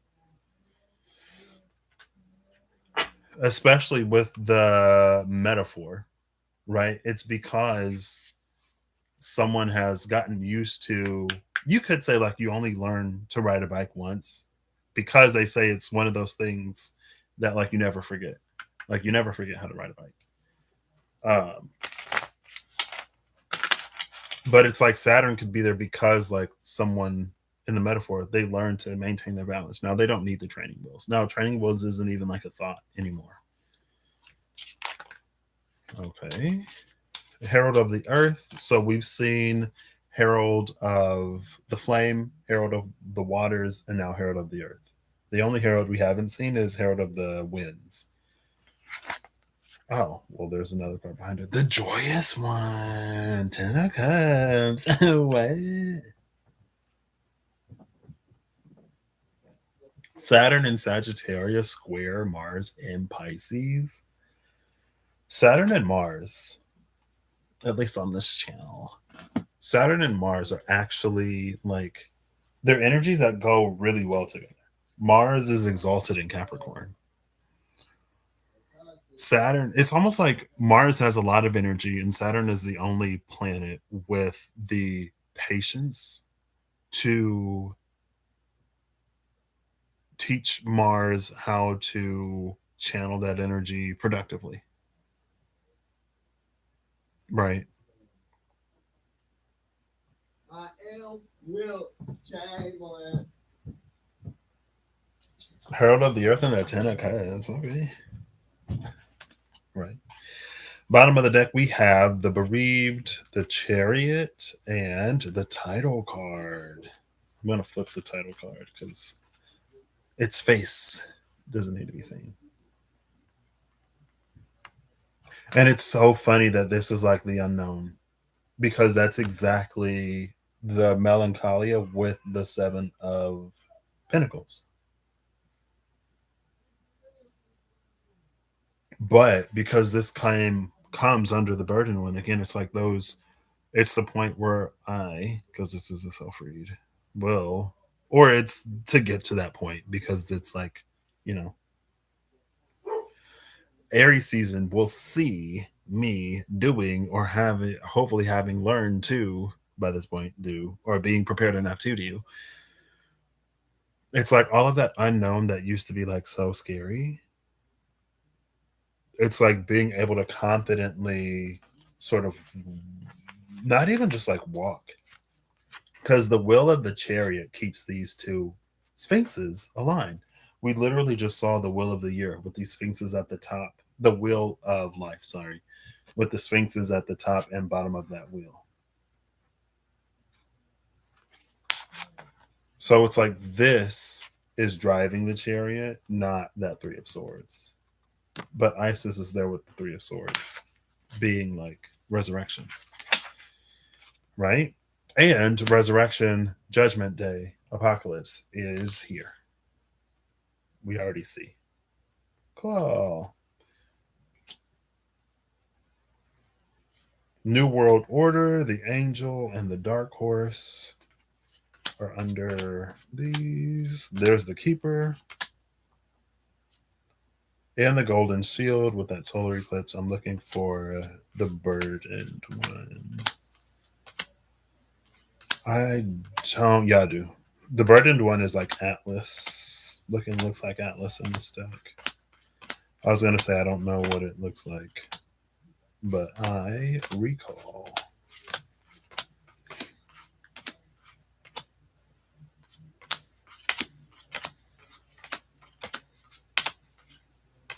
That was the Ten of Pentacles.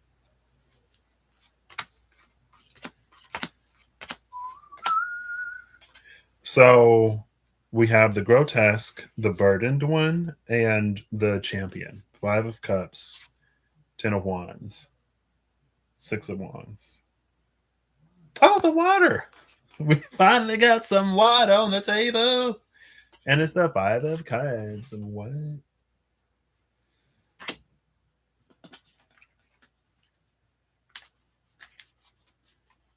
The Knight of Wands was behind that champion. We've seen the King, Queen, Page, and Knight. Now, so much fire. But honestly, that's like a return to self. Like when I was really young, I feel like you would know that I was a Pisces because of how sensitive and temperamental of a child I was. But I feel like you would probably, maybe, I don't know. I feel like you might think I was a Leo. Because when I was really young, I was very like extroverted, outgoing, Like if there was anyone who was like new or whatever, I was the first person to like try to be their friend or to welcome them because I didn't want anyone to feel like left out or whatever. Very like active and like stuff like that. My Chiron is in Leo, so yeah, before all the wounding, shut that Leo down real quick. Uh anyway, I don't know why that's coming up. It's like a return to that.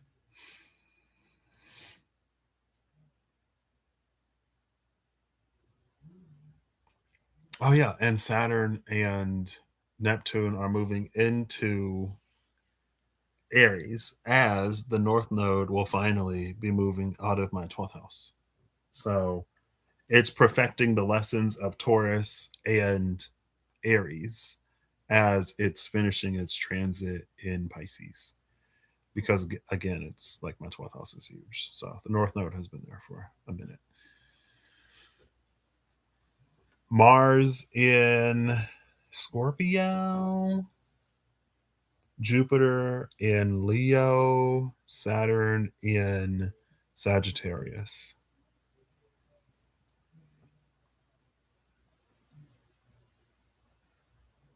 The grotesque in this deck, the Five of Cups in this deck, is the thing that makes us special.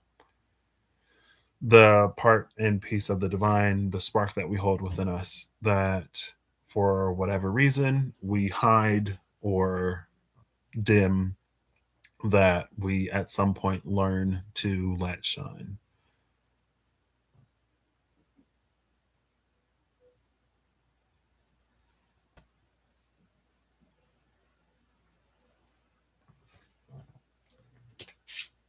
Cool. Now, did I timestamp this? I didn't. I'm gonna go back a few minutes. I'm gonna say 142 because I'm just like, oh my gosh, I forgot. Aries 142. Again, I'll say New Year. Should I say Solar New Year? Yeah, let's do solar. Or calendar. Calendar New Year, Lunar New Year, Personal New Year, and then Solar New Year. Because that's when the sun goes into Aries season. Okay, cool. Calendar New Year, Lunar New Year, Personal New Year, Solar New Year. Boom. All right. Let's keep pulling. We have Magical Practitioner.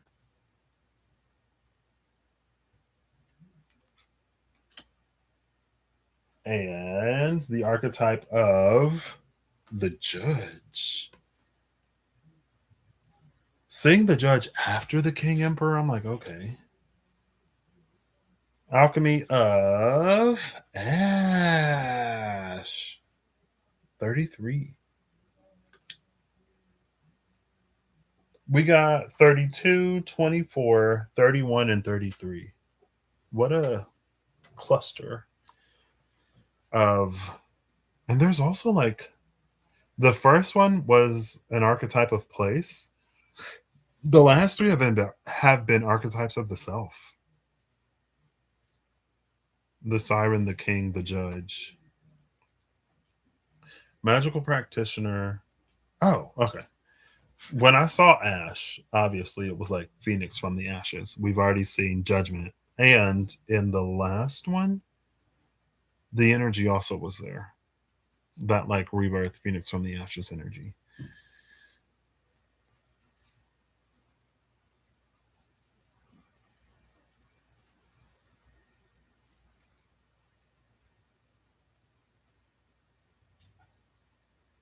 This is interesting. Because it's almost like I don't know if there's an alchemist card in the All Winter Oracle cards. So the yeah, here is the ash, here is the fire. It's like when the magical practitioner energy lights the ashes on fire, then the phoenix is reborn. But the judge is the one that determines. So that'd be kind of wild. Almost mirroring the energy of apocalypse, which again, judgment is associated with rebirth. It's like getting to a point. Well, I guess it makes sense. Because again, there's a lot. And I've also realized, girl, over the past few years, especially, well, this whole journey up until this point, because that has been my life up until this point, has been like these phoenixes rising from it. It's like doing things that I never would have necessarily thought, being in positions I never would have allowed myself to be in, for one, or that I never would have thought I'd find myself in, for two. And so it's been a lot of like unlearning, learning, discovering, stuff like that. Right. And the emphasis has really been for the past year or so. For the past year, I'll say for the past year. The emphasis has really been on like going beyond that. So it's there it is, Mars and Pisces. It's been a like again, I think I mentioned it with smoke. Will some of these dreams become a reality or will they remain dreams?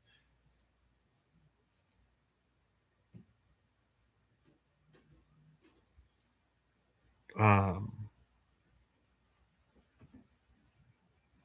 I'm like, let me look at the elements real. I'm just curious. So we have the Malays, the Malays apocalypse, the keeper, and the burdened one.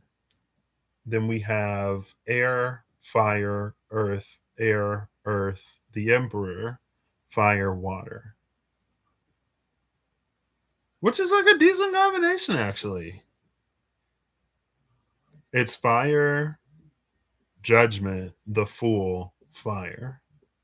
And it's I did notice there's an ace of wands between the Malays and the burdened one, the nine of wands and the 10 of wands. That ace of wands stands between or is a combination of apocalypse and the keeper.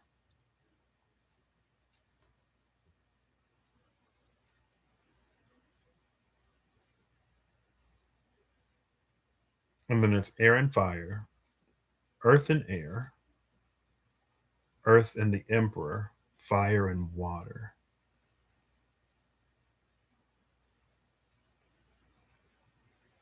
So if I like were to put these like in an order that makes sense, it would be the four of wands and then the six of swords, even the numbers. And then it would be the seven of swords into the two of pentacles, the seven of pentacles into the emperor. And the emperor is Aries. So I could say, I mean, the emperor and the champion. But honestly, the emperor feels like a combination of the champion and the grotesque. So element for element, right? Fire, air, air, earth, earth, emperor. And then the emperor is a combination of fire and water, which makes sense. But it's one more fire than it is water. Five cups, six wands. That extra wand is the ace of wands to go from the malaise to the burdened one.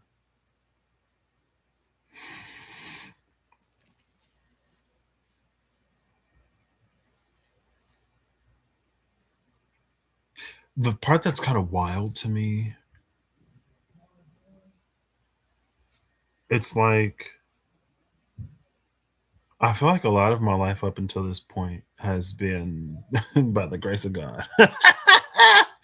But in general, it's been like opportunities that have come to me more so than things that I have sought out.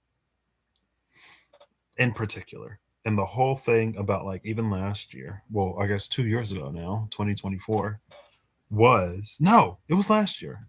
By the end of 2024, sure. But last year, 2025, was definitely more of like, I want to do something that I'm choosing to do. Like this is an active investment on my part.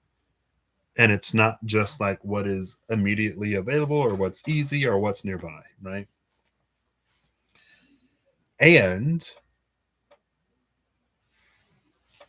then I proceeded to have the experience that I had, which was like, okay, but like it means this and it also means that. And here's some other things that you haven't considered. And also, like, girl, you've healed in these ways, or like, this is now a part of your experience. Did you know that? Are you ready for that? And I was like, what?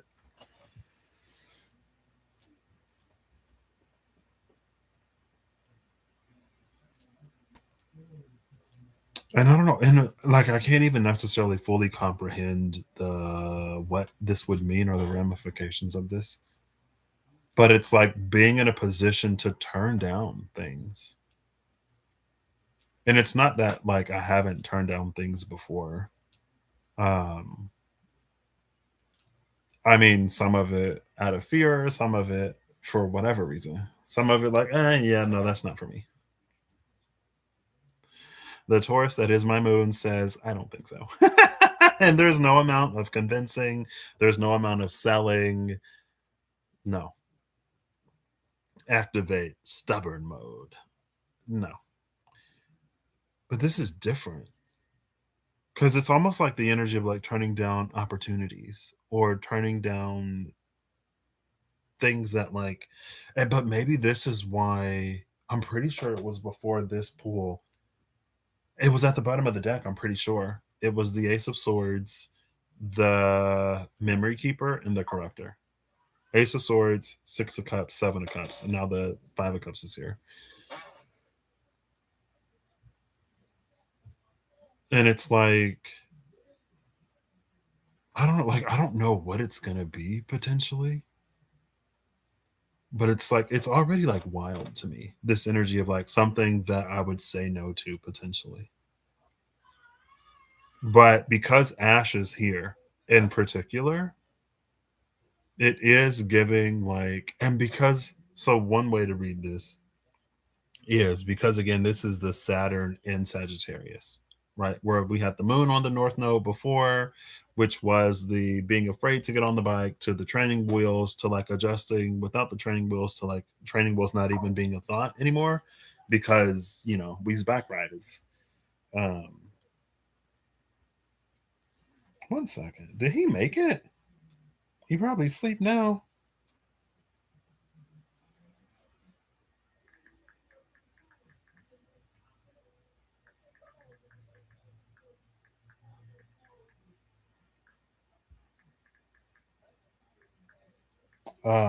Okay. Yeah, this could be again. It's like I'm not going down. It's almost like it really plays on that emperor, but it like where it was the emperor and the gardener, it read more like worrying. Where this is like a self assuredness that's like, yeah, no, that pile of ash can stay a pile of ash. I have three candles, and that's not getting reborn. There is no phoenix to be had from. It's like almost like that's not like that's a pile of dust. It's not ash, and the candle only works where the ash is specifically of a phoenix. But at the very least, like ash, like you can't just get what's the word like detritus? Is that the Hey Google, define detritus. Organic waste from dead plants and animals. Well, there you go. It's so interesting that it's organic waste from dead plants and animals because that was the symbolism of the gift of death to life, right? It was the decomposers that break down that organic material that makes the soil and the environment nutrient rich enough to support new life. Oh, so if you burn it, then it won't be able to do what it's supposed to do. You burn ashes. You don't burn the organic material. Ash is the inorganic remain. Is it inorganic? Excuse me. I don't want to say it's inorganic. It may be inorganic.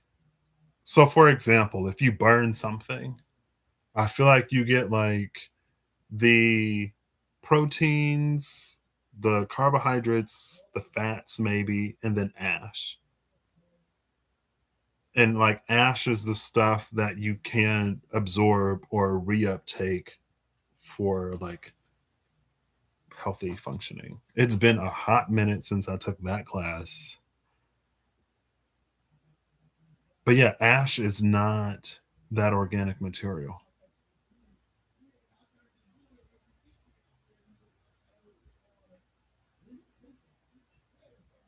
And so if I take this sort of a bit of a layer deeper, it's almost like it's the same, but just a different sort of connotation or context where it's like because the Ace of Wands, it like represents passions and stuff, right? So it could be like things that I really care about or things that I really want to do, but that are beyond my whatever,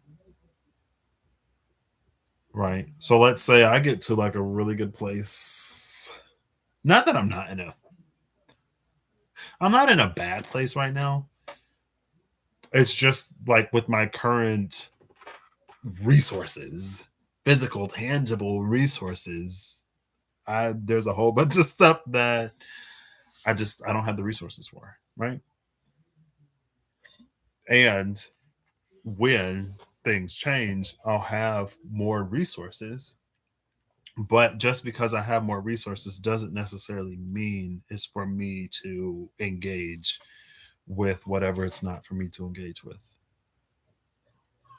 And so, like, that is almost this energy.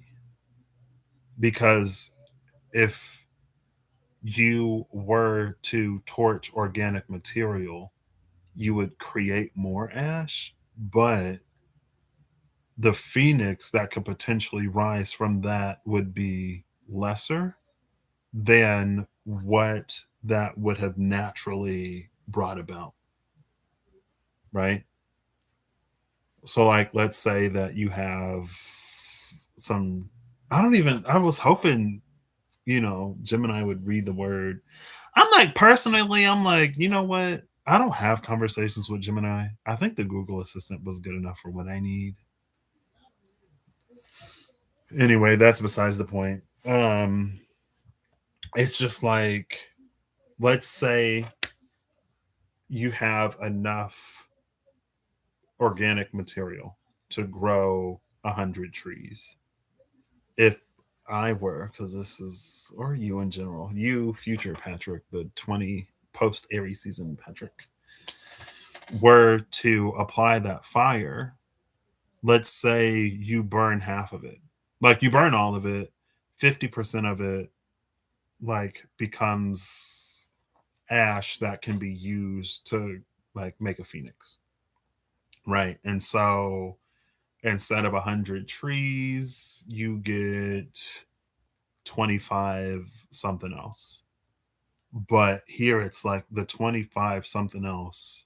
Like it would be better to have 100 trees than to have 25 trees or 25 of another plant because the environment is already coded to those trees. And to introduce a foreign species at the time of this devastation would potentially completely upset the ecosystem, right?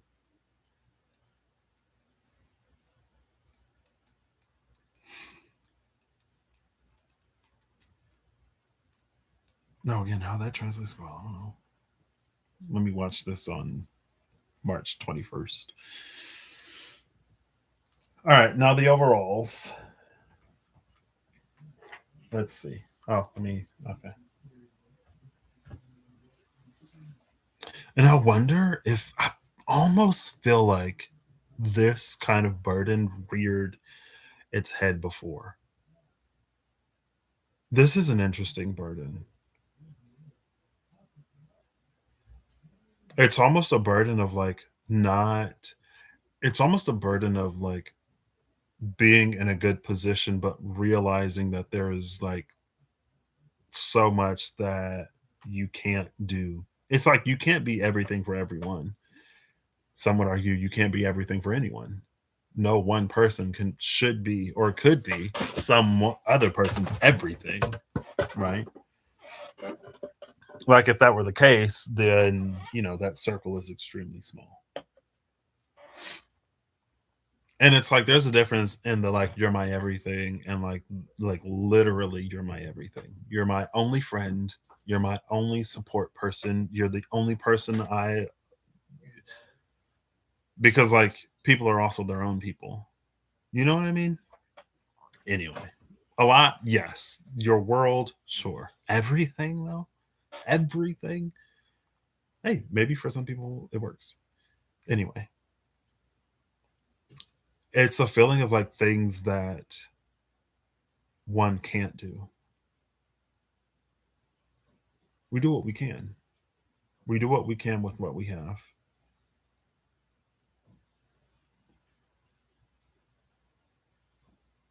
Cool. I don't know why that song. Well, I just looked at the sugar card again. Sugar, honey, honey. Overall is 204. We'll say 204.20 because I can't see the 204.52. Wow. Anyway, bottom of the SKT Vitruvian is, if I could get the cards, the Magus, the Magician. We just saw the Magician in the Will of Life. Yeah, Will of Life. It's interesting how prominent Aquarius, or I guess it's water and air, Mercury and water are, because Moon in Aquarius was here in the Seven of Swords, and also there's the Universal Mercury that came out. Divinity and man, powers of spirit is the tagline here. But again, with the whole like, I went into 2025 with the mindset of like, this is the year I want to create, right? Demiurge, four of wands. I want to create like my life and my reality in terms of like, I want to do this and I want to do that. And then the year unfolded and it not only was it like things that I hadn't considered, things that I wasn't aware of, but it was also like ways that at that time I still sort of like wasn't ready. And it's not that I wasn't ready at all. It was an opportunity to get like pre-exposure therapy, right? Because it's different to be exposed to something and have to react on the spot at that time because that's where the stakes are, right? Like in an environment where it could like, it's different. That was like training. It was like practice. I was like, okay, like, whew, girl, I'm a little slower on the field than I thought. Now I know I need to work on my endurance and my stamina for the real games because I can't run out of breath and just be panting in the middle of the field during the championship match. That's what training day is for. You know what I mean? That's what the camps are for. And it was training camp, and it was like, oh, girl. I thought, and again, game day, the adrenaline could have been pumping. Maybe I would have. Sure. I'm glad I don't have to find out. And I even told my journey buddy as much. I was like, I'm glad that like a lot of this stuff I'm like discovering and learning this year rather than like when like in real life. But this is the year of making it happen. Isn't that the word of the year though? It was like the feeling is it's like a word that doesn't exist yet. The magician creates it.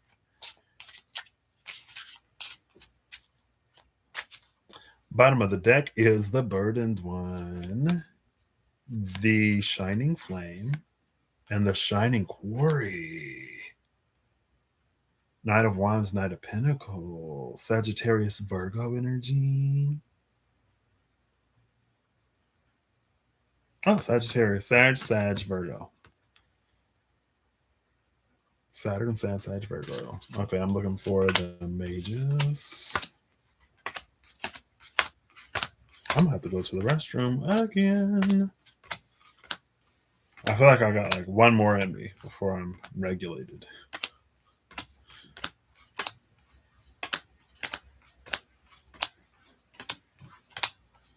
The Magus is in between the Initiate and the Seeker.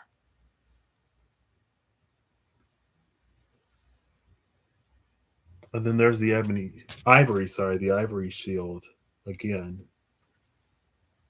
with the High Priestess behind her. And the Eight of Wands behind that.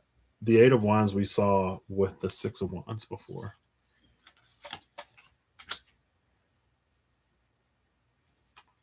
I feel like this is supposed to be reassuring because the Keeper isn't here.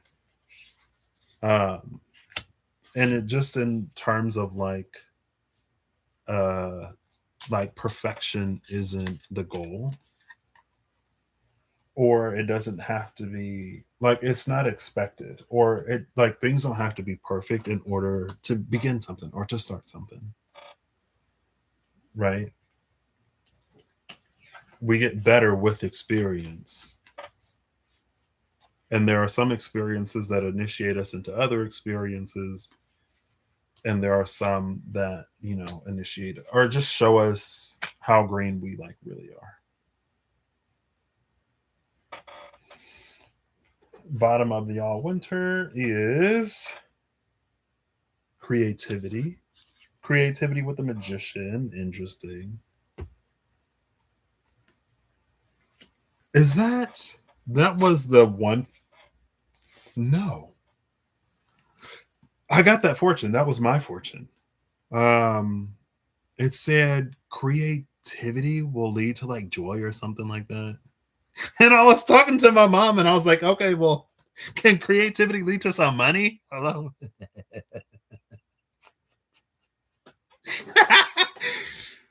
I did literally just get that fortune the other day. Girl, if it is this, I don't have my glasses. No, this is the fun one. I gotta go to the restroom again. Ooh, I'm gonna be right back. 21111 on the clock. 21111 on the clock. 21111 on the clock.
All right, I am back.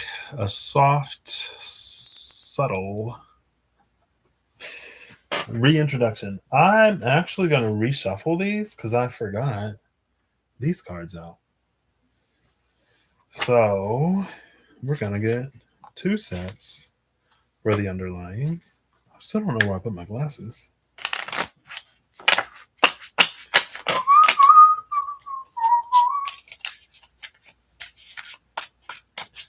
Okay. Oh, ooh. That was a dirty flip. Oh, that was a cleaner flip. The journeyman, 8 of coins, just came out.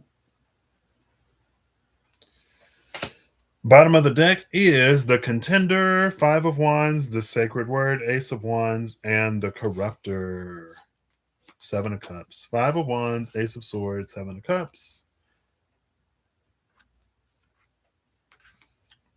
Again, last time the 6 of cups was in between the ace of swords and the 7 of cups. Looking for the magus yet again because the deck was incomplete. Oh, there it is. Oh, girl. In between the warrior and apocalypse. 19, 1, and 20. We've seen apocalypse. Under apocalypse is the destroyer. But under the destroyer is the conservator. What is destroyed, what is kept. And under the conservator is justice, the chancellor. What an interesting series of cards. Some things will be kept, some things will be destroyed. And that is justice. It feels like that's like the judge, magical practitioner, and Ash. Feels like it's very reminiscent of that energy.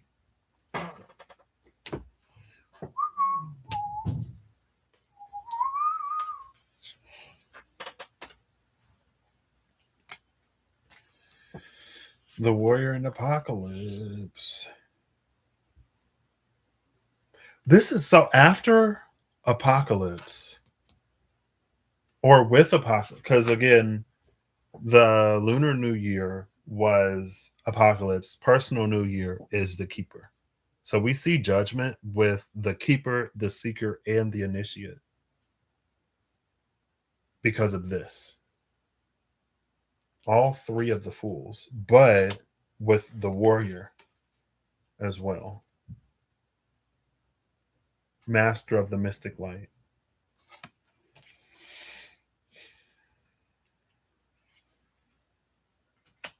I feel like that speaks to how it began.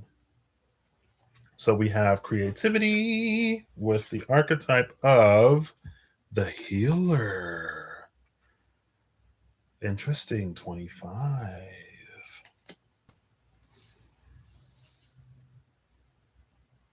It's also interesting because these snakes represent, if I'm not mistaken, and I may be, like Shiva.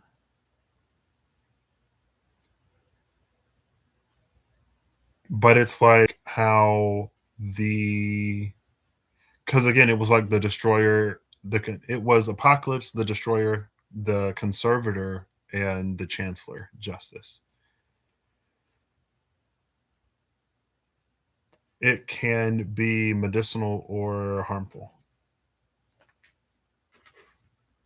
Bottom of the deck over here is sulfur. So we got sulfur and ash with calcification, the great alchemical operation of fire under sulfur.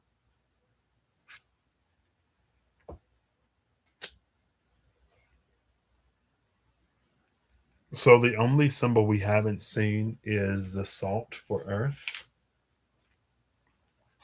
Oh, the magus. It's the card that came out. There's sulfur. Here's sulfur. I forgot. I went grabbing this magician. Oh yeah. This is the card that came out. And then I pulled before and after it as clarification. So we've seen universal Mercury. We saw that in the moon in Aquarius, now sulfur is here. The only thing we don't or haven't seen is salt.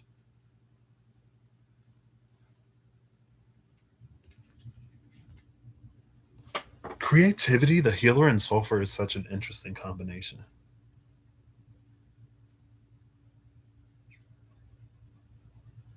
Like it gives me, there are sulfur like hot springs. There are hot springs that can be medicinal, but it's like you have to be careful of how long you're there because they put out sulfur gases. 1 second, I'm gonna grab some reading glasses at the very least. I don't know. Oh, actually, I think they're in my jacket. I think they're in my jacket, but where is my jacket? I don't know. I think they're in my jacket, but where's my jacket? I don't know. I don't know where my coat is. I don't know where it could be. It's right here. Let's see if my glasses are still in my pocket. I have opened the pocket. I'm reaching inside, and boom, boom, boom, ding, ding, ding, ding. And there they are. Don't mind me.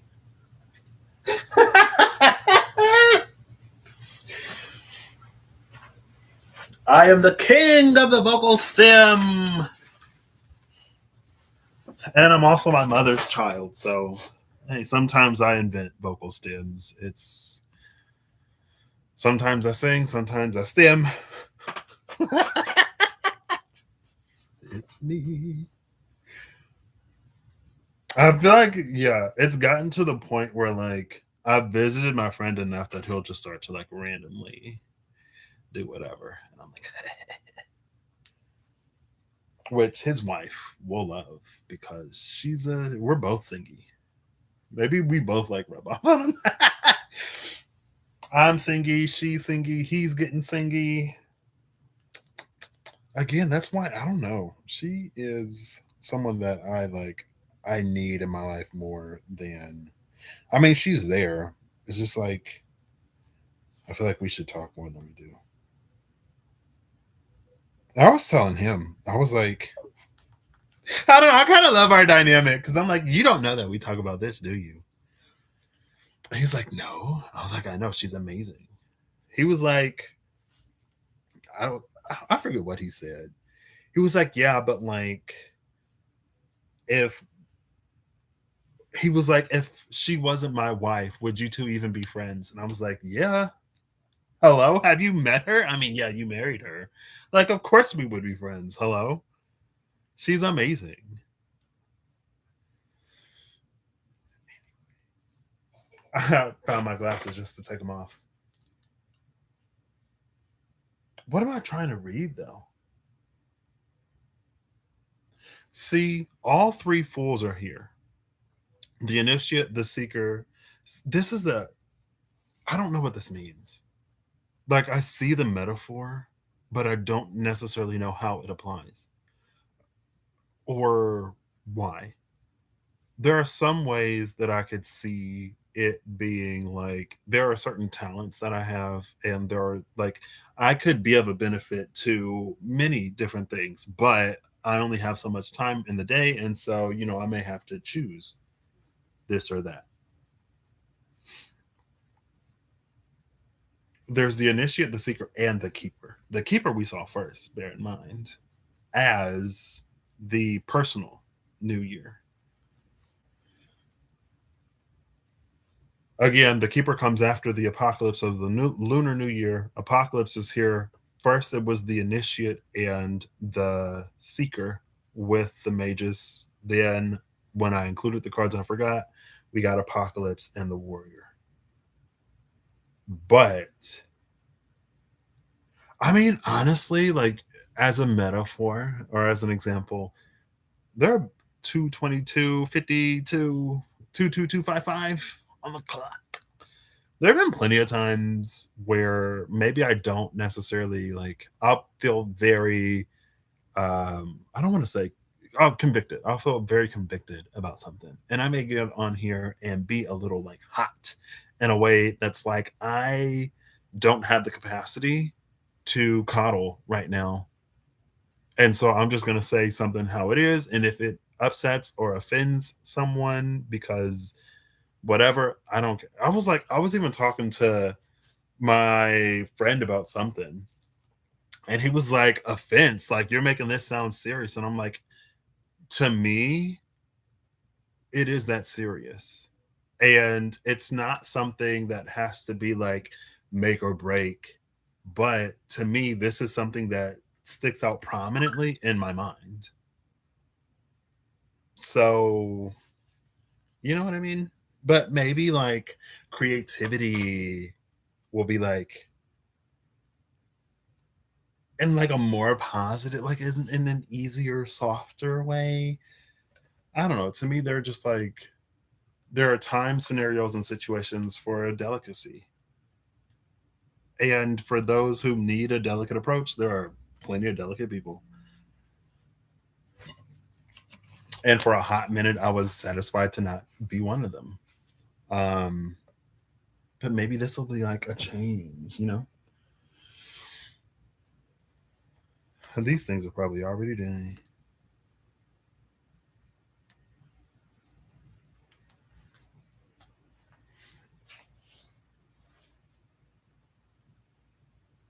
I think, too, though, it takes all kinds of people and there are all kinds of approaches. And maybe sometimes it's beneficial to be like told the truth. And again, my North Node is in Sagittarius, and Sagittarius ain't necessarily known for subtlety, sugarcoating, or holding hands. Now, I feel like in my mind, there's a set, just like Sag energy. That's like, I'm gonna hold your hand while I say this. Like me holding your hand is the comfort, but da da da da da da da da.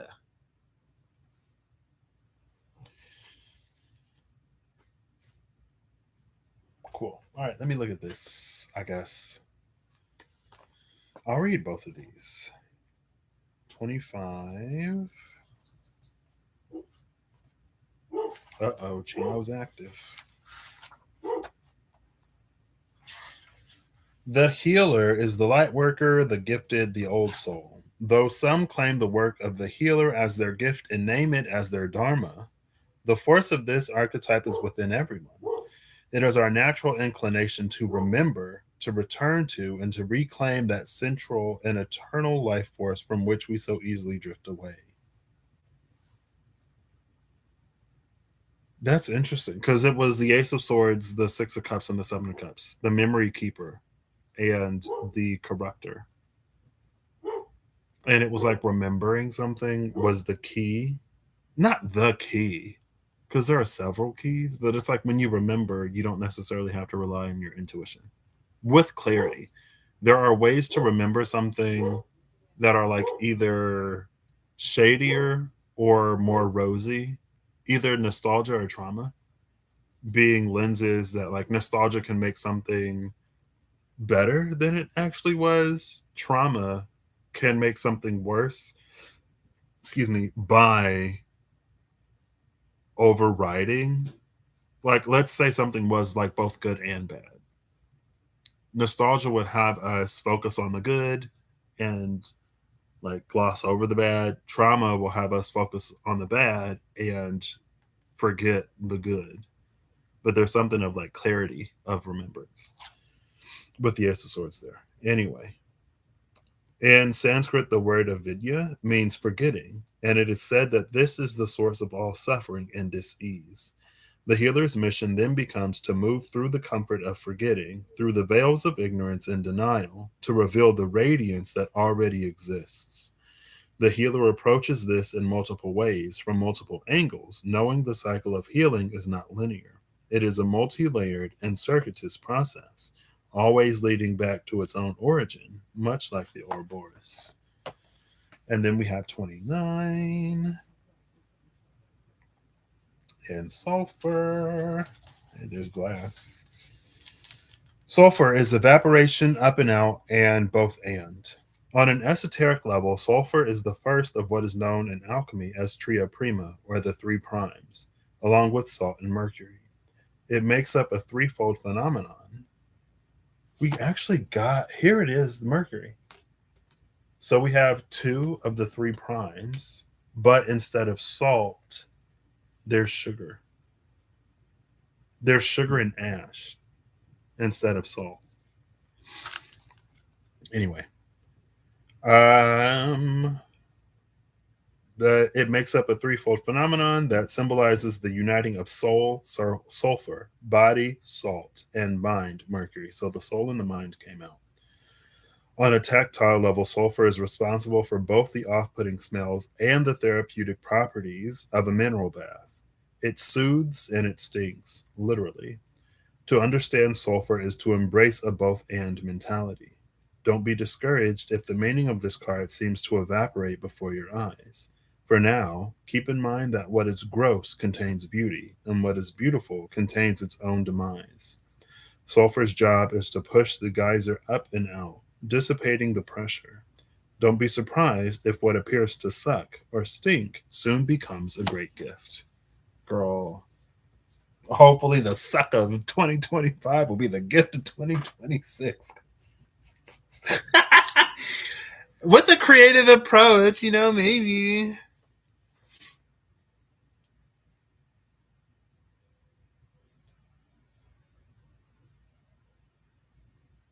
The warrior is the sun.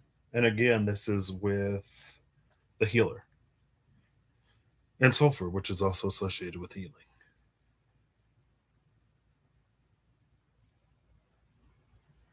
It's like there's a creative way,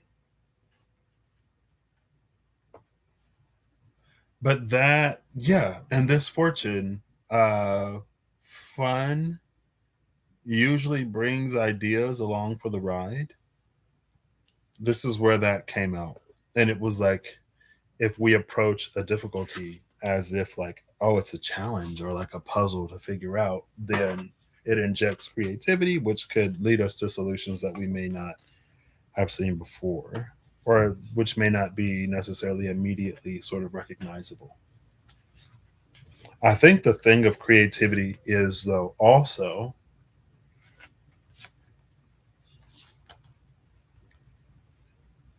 something doesn't only have to be what we think.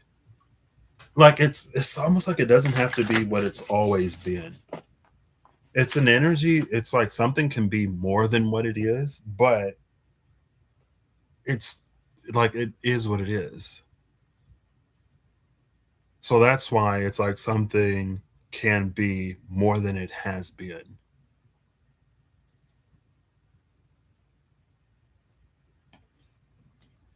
Right? Like, could sugar be medicinal? And I'm sure there are instances where sugar is medicine, right? Where it's like, I don't know if someone has some kind of like energy problem, deficiency, or whatever, and sugar is a way to get like a lot of energy.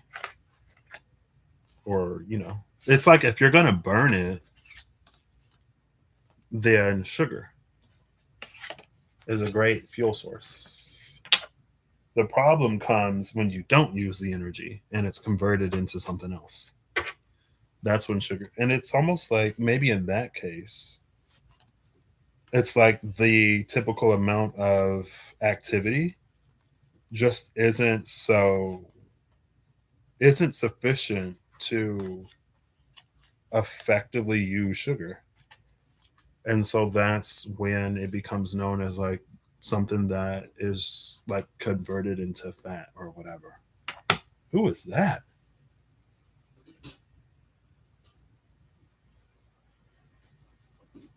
Ignoring signs. It was so bright. I'm like, I don't have my glasses on. All I see is like yellow and the sea of white. Ignoring signs and melting. Melting and ignoring signs is such an interesting combination.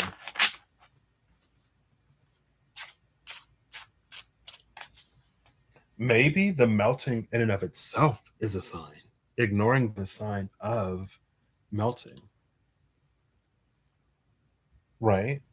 Because again, a lot of like last year, not a lot, a fair amount of last year was like realizing that I was in places and situations that I didn't think I would be in, for one, or never would have allowed myself to be in for trauma reasons, for two. And so maybe like ignoring the sign of melting is also ignoring the like, not only does this mean that you are ready for whatever, but also it's time for it to be fulfilled, right?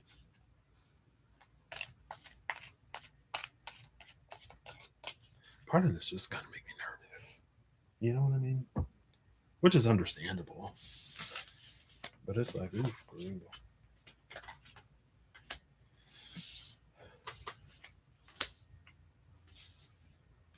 Now I'm gonna get final cards from like 6 decks, however many there are.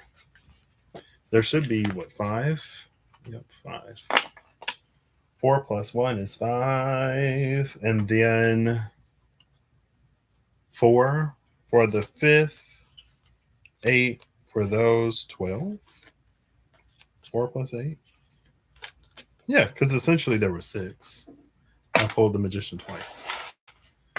Apocalypse and the politic. The politics of apocalypse. And you may argue politics devolve in the presence of apocalypse. It's every person for themselves.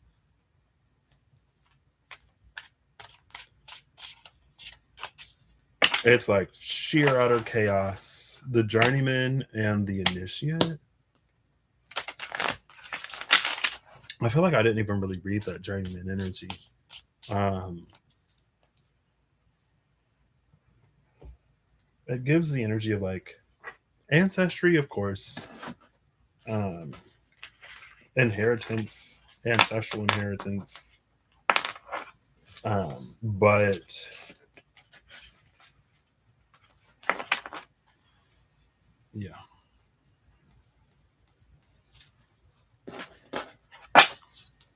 Oh, the Ace of Wands. Duh. When the journeyman masters their seventh labor or task, then they are granted that living wand. That Ace of Wands is again the difference between the Nine of Wands and the Ten of Wands, also symbolized by judgment and or apocalypse and the keeper, right?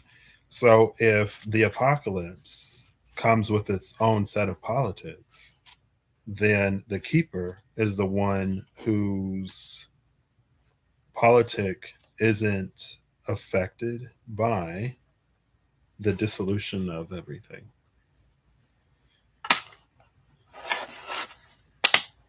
Title card and the mage is at the cut.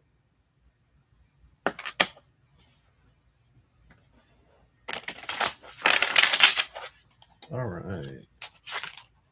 Ooh, okay. A lot of noise, but nothing has revealed itself. Now let's get some final cards. There are 5 decks on the table. 237. Wow, I've been on here for hours. And I was going to go live again to do something like collective. I don't know, I'm feeling it today. Final cards. 237, 30. I'm going to start with the wild unknown archetypes because that's where my hand went to. Final archetype for moi, actually.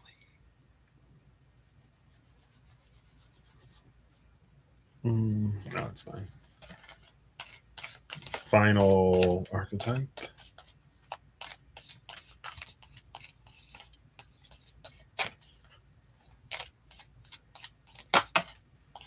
The lover and the river.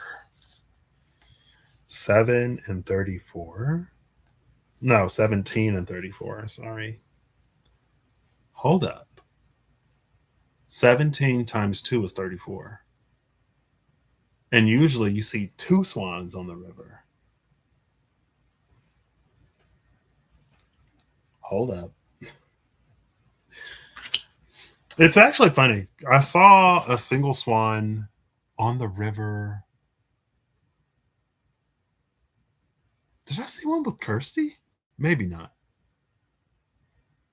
For some reason, I feel like I was with Kirsty and we saw a swan in the river. But if I actually think about it, I don't think that happened. Maybe there were some other birds you pointed out. I do remember seeing a swan on the river. And usually you see them in like multiples, right? The lover in the river. Is this me talking about being addicted to dreaming? Moon River.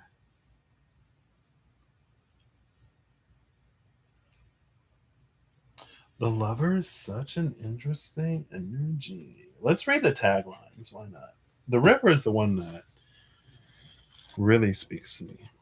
But the river is twice the lover.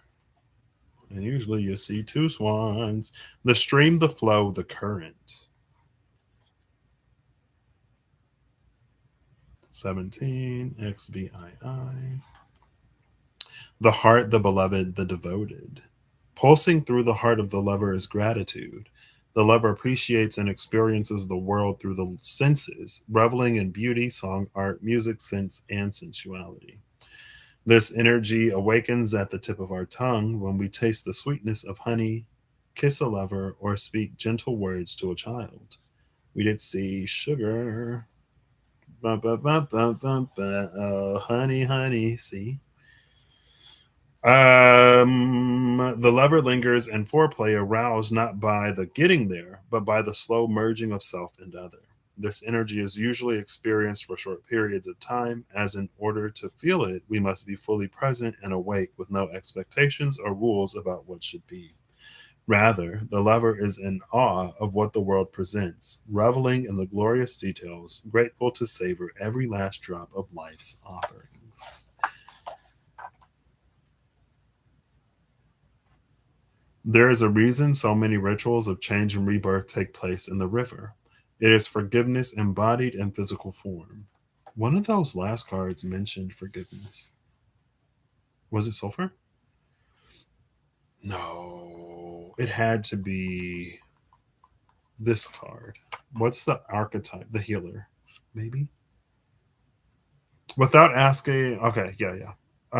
It is forgiveness embodied in physical form. Without asking anything in return, the river washes away what is no longer necessary, smoothing over sharp edges and accepting all our mistakes and grievances. Once we step in, we are no longer in control. The river carries us farther down the stream of transformation than we plan to go. Its waters have a special gift for reflecting back to us a new and dreamlike vision. Once the tears have passed, we see ourselves as we haven't before, with a little more lightness, grace, and fluidity. Keep in mind, the you that stands within the river is the real you, full of deep emotion and potential, nothing to hide, nothing to judge. May you drink in the sight of your true self. Interesting. That stream of transformation that or it carries us further down the stream of transformation than we plan to go. Girl, that was there were a few moments in 2025 where that was me. High key, being like fully honest, I'm just like, I didn't think in all of that I would be here. And it's like, well, congratulations, you are.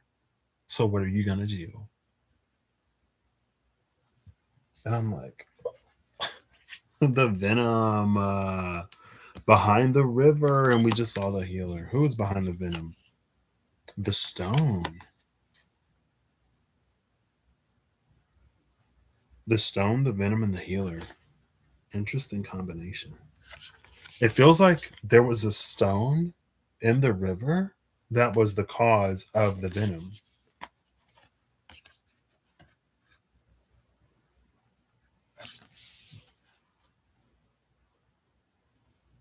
But its edges were smoothed into the lover. If you Smooth edges, girl. Smooth edges. That was so much of 2025. Not like so much as in like towards the tail end. It feels like there was like definitely smoothing. Definitely. Um and again, it's just like I'm glad that a lot of that smoothing happened before.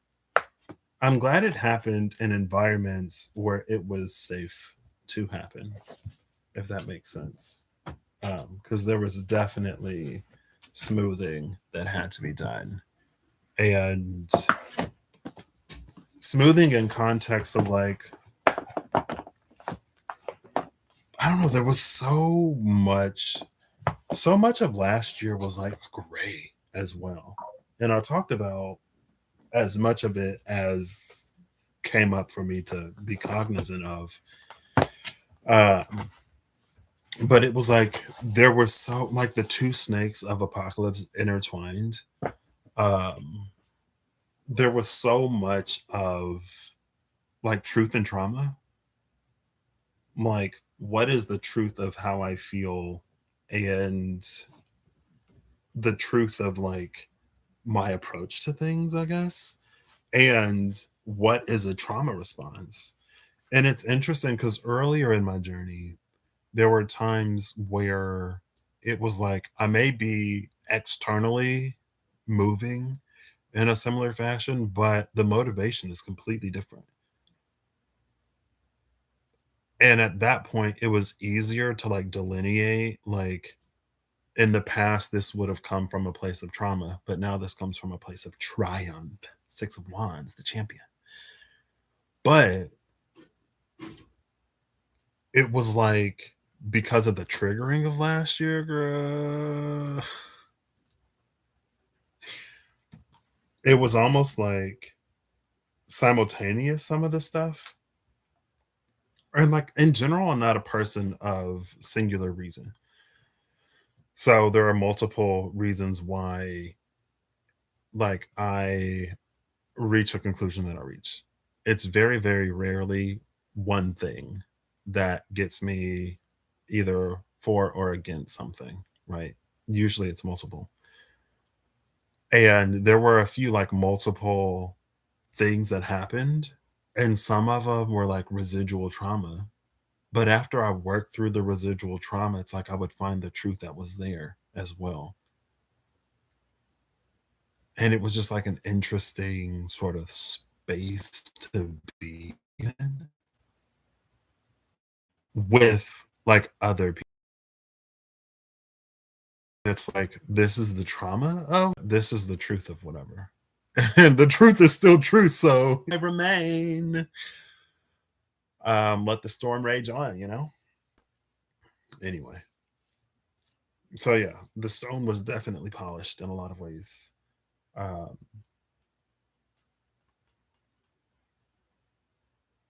yeah. The waters are definitely it's like they're clearer but colder, right? Blood and mystical sister. Maybe that's that energy of like again with the spirit crew it was the spirit as in like the divine ancestor spirit guides that nature but also the spirit of like the individuals that are in my life as well, spirits and souls, mystical sisters, blood sisters. Cool. Final alchemy. I was gonna say like alchemy. Final alchemy. I need final alchemy. Final alchemy. Final alchemy. Final alchemy. I was like, oh, that's a lot. That's too much. It was like sulfur flipped over on top of like seven other cards that flipped over. Summer and the Despicable Face.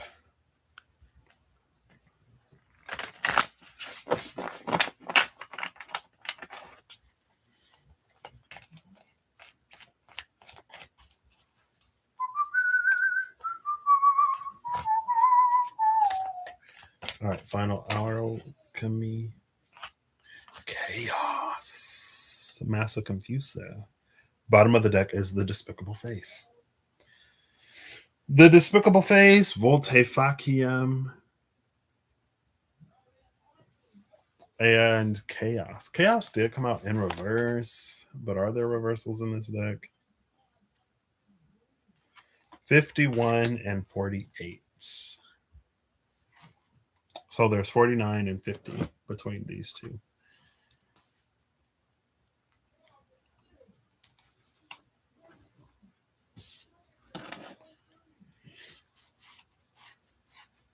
What is the alchemy of chaos?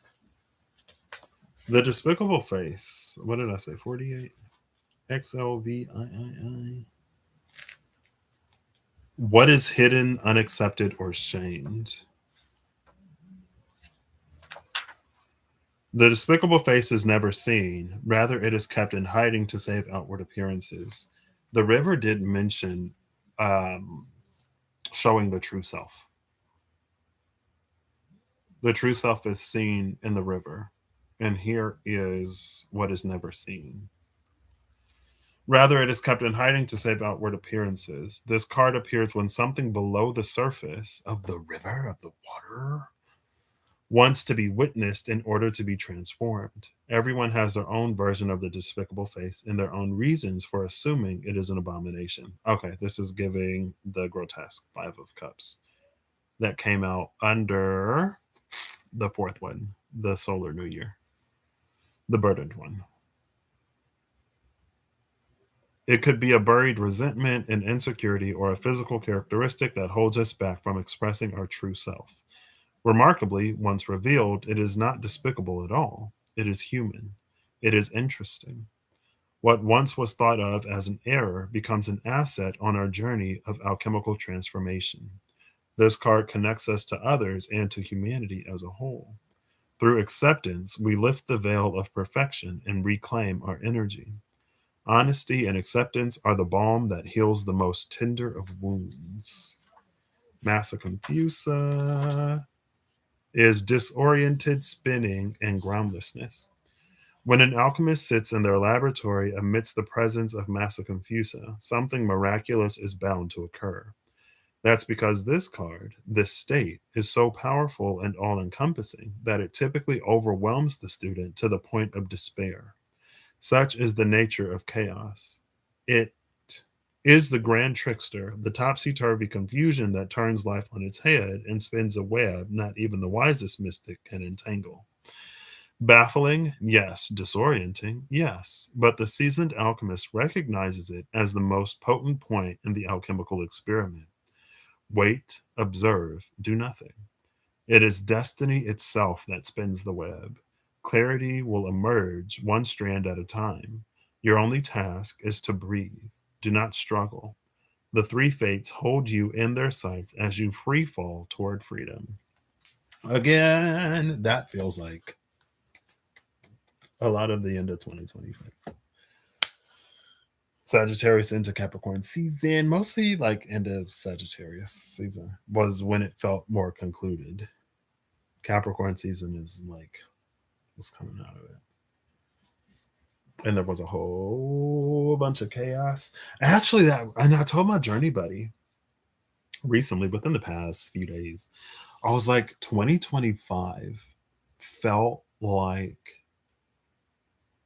2019. For me, the beginning of 2019.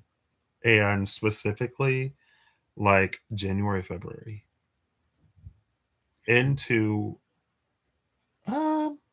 most specifically like January, February, but I will say up through May. Actually, maybe even into August, like the first half of 2019. That's what 2025 felt like. And for me, that was being in a situation that was sort of chaotic, but that gave me the space to handle and face everything that I needed to handle and face at that point. And it's like if there were order in my life, it would have been a distraction, right? So that was a gap semester for me. There was no work and no school and high stress question mark. Could have been more stressful because I had rent and I wasn't working and I wasn't in school. But it was like when I'm working or at school, I'm so preoccupied that I don't have the space or the capacity to like handle, face, and address what I really need to handle, face, and address. And it's because of that that I keep coming back to these same things and like getting stuck. And so, like, with the whole unemployment situation of last year, I wasn't working. And obviously, I wasn't in school. Not obviously, but I didn't like start my master's. And again, I was kept, and I'm so, so grateful to have been kept because, girl, it could have been a lot more stressful. But again, it gave me the space to like work through all that I worked through, to be primed to do now, to be ready to do now what it is that I like truly wish to do, right? And so, yeah, I just like had to be present with it. And again, there were, and I was telling my friend before I left too, I was just like, I'm really grateful it happened, and I know that it needed to happen. But man, I was like, parts of this year were rough, and I feel like it was like the roughest, smoothest time I've had in a while, and it's because I was so like well kept. It could have been a lot worse than it was, um, but yeah, I definitely see that. Feels like these final cards are more so like the past or the yesterday, where I'm looking at the present and the tomorrow. So far, at the very least, but there could also be this like I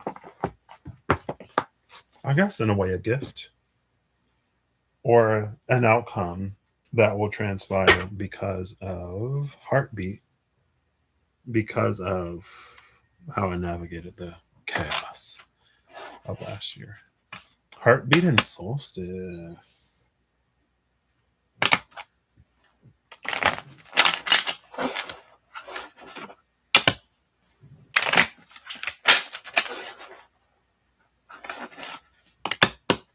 Lifeline? Is that Imogen Heap Lifeline? I think it is. There's like welcoming a heartbeat to the family. Light tie lanterns. Wish bound in the night. Who, what, when all in one stir of a teaspoon. I'm shaking, I'm gasping for air. I don't know the rest of that song. Da, da, da, da, da, da, da, da, da, da. Lifeline Imogen hit 2014. Let's see. Oh, it's right here. In the first verse, freeze frame on me. Can you read it on my face? Data mining from old memories. Data mining from old memories, giving Ace of Swords, Six of Cups, Memory Keeper, and the Sacred Word to navigate through the corruption or to navigate through option and opportunity without falling into corruption. Sunflowers and a smile catching, welcoming, or welcome in a heartbeat to the family, light tide lanterns, wish bound in the night. Lifeline before and after in an instant of great white gravity. Hold tight because all is against me. Every cell in my body brace. Yeah, cool. It was just that welcome in a heartbeat to the family. Light time lanterns, wish bound in the night. Who, what, when all in one stir of a teaspoon. I'm shaking, I'm gasping for air. Communication. Communication was one of the most important and annoying things of last year.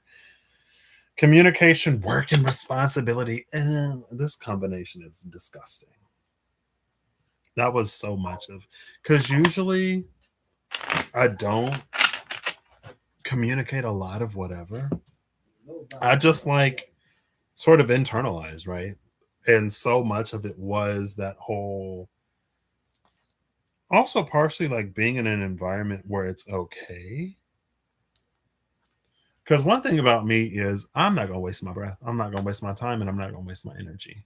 So if someone proves to me that communication will be fruitless, I won't communicate. Or if someone proves to me that they don't have the capacity to extend understanding, it doesn't motivate me to communicate. You know what I mean? So, but things have changed. So, purpose and work and responsibility. It's like the purpose of communication, right? It's the work, it's work and responsibility to communicate so that communication can do what communication is to do, which is to serve as a connection point, right? Shout out to the Instagram algorithm because apparently she's a mind reader. There were things like I literally had a thought. I didn't even say it out loud. I go to bed the next day. Algorithm, boom. Here's a reel. I'm like, I know that the phone is listening. So it's one thing if I said it, but I thought this. I thought, like, how long can you like refrigerate food before like the bacteria and stuff start to go crazy? And again, I didn't say it out loud, but the next day I get a video. Here's how long you can refrigerate this, or here's why refrigerating certain things. It was like, how long can it sit out after you cook it before you have to put it in the refrigerator type stuff. Because I'm not trying to get botulism. And I know that Clostridium botulinum likes to be in the stews and the soups and the whatever when it's still warm and it creates air pockets or whatever. It's anaerobic. So then it's like, girl, whatever. But also like life in general.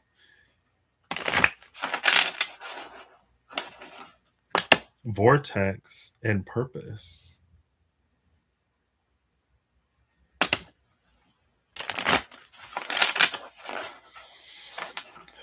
I'm starting to get hungry. I'm trying to get a good shuffle. Self-love and friendship over trauma. Friendship over trauma with self-love. Aww.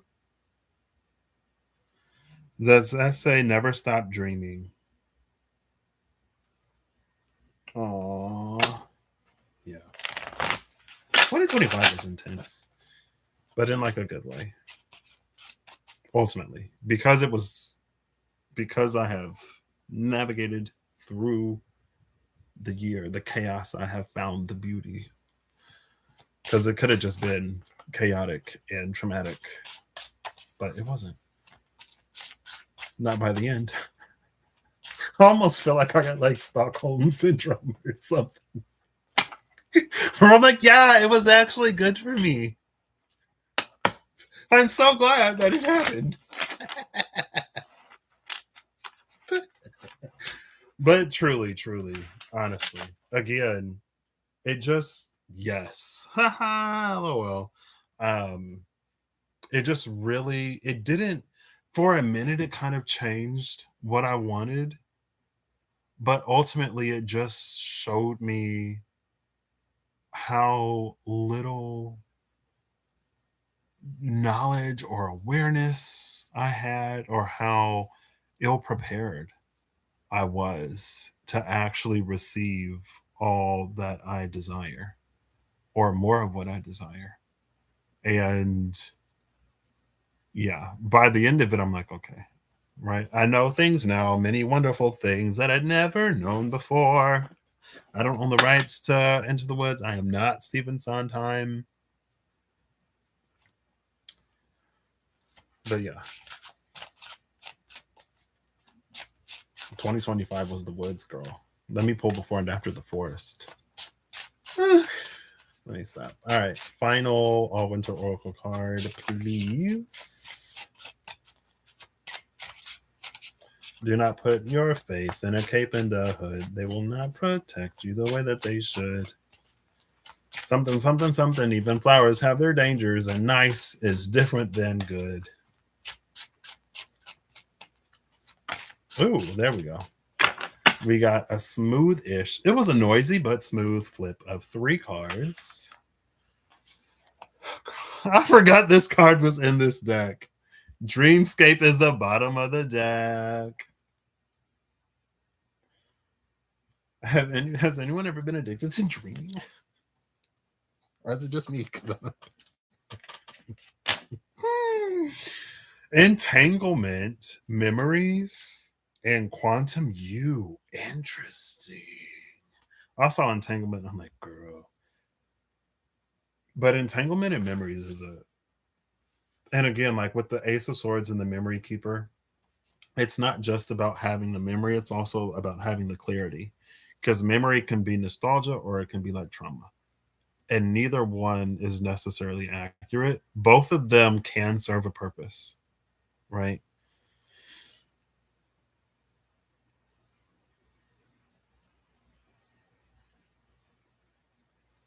I think, too, that's why.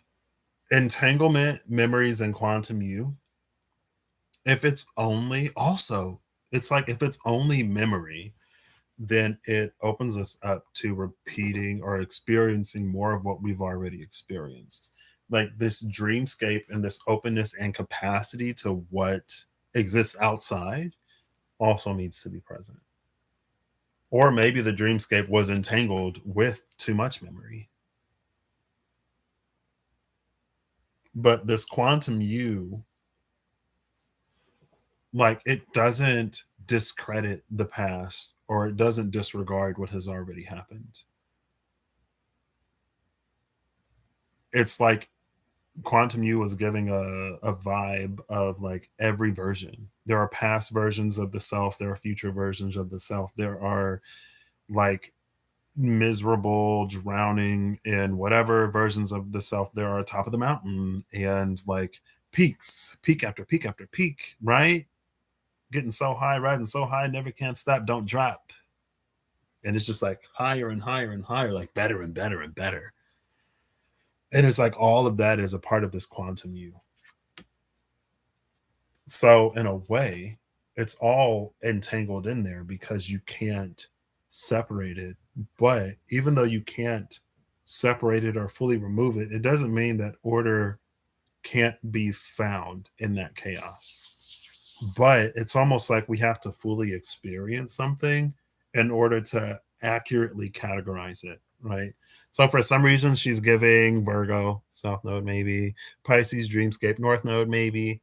Um, Also, Saturn is in Pisces. So again, it's like that clarity with the Ace of Swords and the Memory Keeper, being able to accurately categorize something and to break it down into its component pieces if we have to, right? Maybe again, like there's the good and the bad. And we don't have to disregard one for the other. Both and that was the river, or was it Massa Confusa? I don't remember. One of them was both and. It was both good and bad. And I think sometimes in general, when we think of the quantum U, it's like we have to remember or bypass or disregard all of the not great things that happened. But we wouldn't be holy ourselves. Both WHOLLY and HOLY, right? WHOLY. Is that how you spell holy? Where's my friend? He's probably asleep. Not Willie. Holy. Is it holy? Yeah, WHOLLY. Entirely or fully. Yeah. And again, it's almost giving like the river, the venom, and the stone. The river smooths the stone, but it doesn't remove it.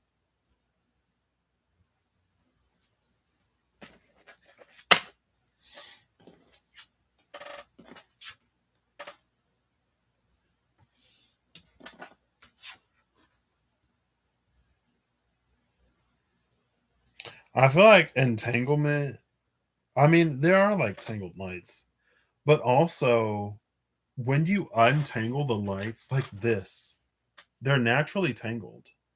Like there are multiple inputs or the things go in and out of the socket, right?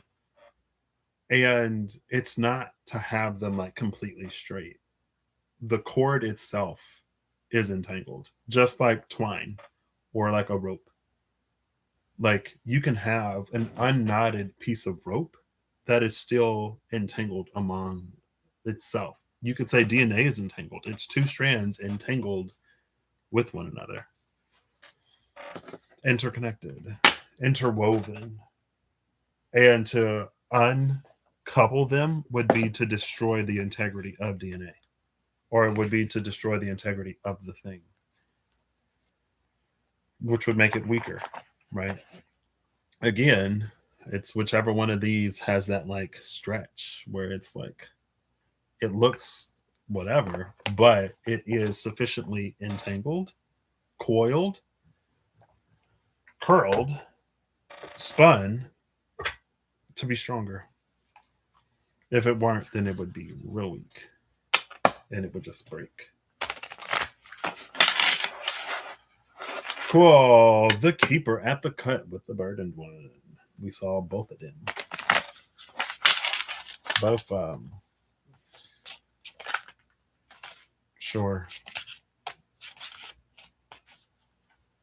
Bottom of the deck is the warrior, master of the mystic light, with the herald of the earth, dedication of the adept behind that, and the discerning one. The warrior, the adept, the discerning one. Looks like the making of.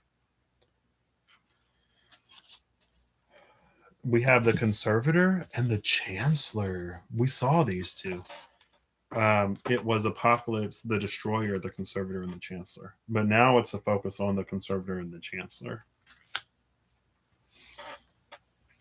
Angel of Justice. This is giving inheritance with conditions because they're both seated, right? So it's like when you come of age, then you will have full access to this. What was the bottom of the deck again? Another discerning one was there. The warrior. Ooh, girl. That's literally the same sword. The sword is the inheritance.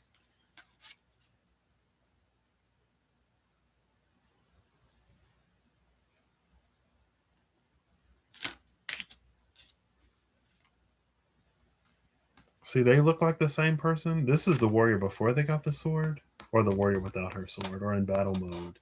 But it's like if you look beneath the hood, it could be an older version of her that is the Chancellor. Libra and the Sun. Also, we have Sun and Capricorn with the Four of Pentacles. See that these three, they're giving that quantum you energy. Where it's like past, present, and future is all the quantum self.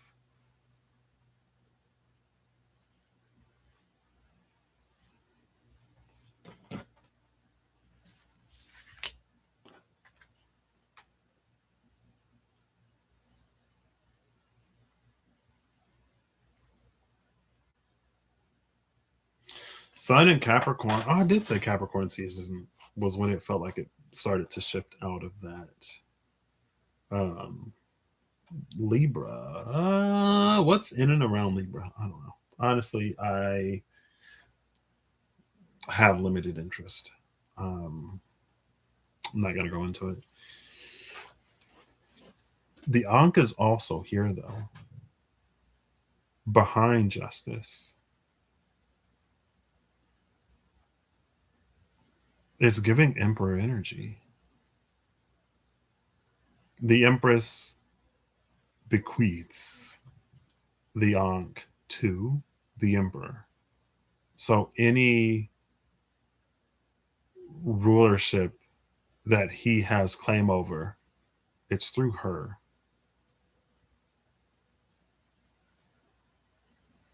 It feels like, though, because the warrior is here,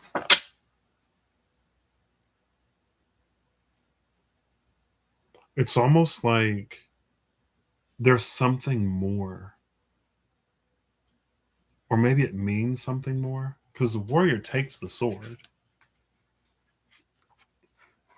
And so they're given the sword. It feels like it's not extremely apparent. Not that it's not known, but it's not extremely apparent that when the warrior inherits the sword, they also inherit the Ankh, becoming an emperor. In simple terms, like if the emperor is someone who is given the Ankh by an empress or an empress energy, but Mars is exalted. The sun is exalted in Aries.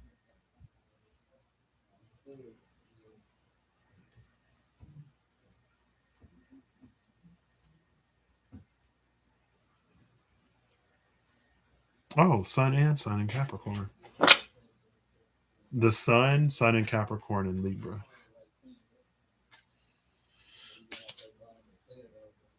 The conservator. Interesting. The conservator and the chancellor. I mean, beyond that,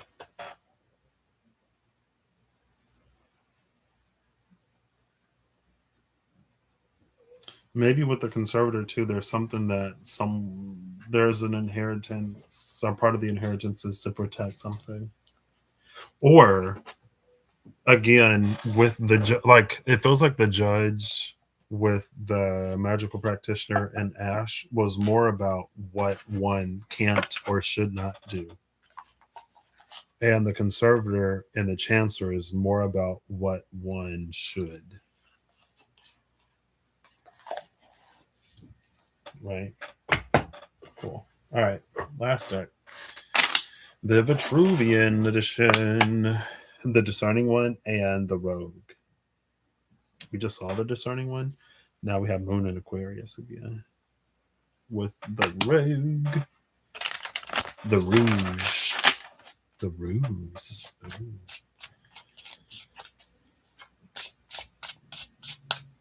Oh, the rogue is gone. The healer is there now. I was going to look at the sword.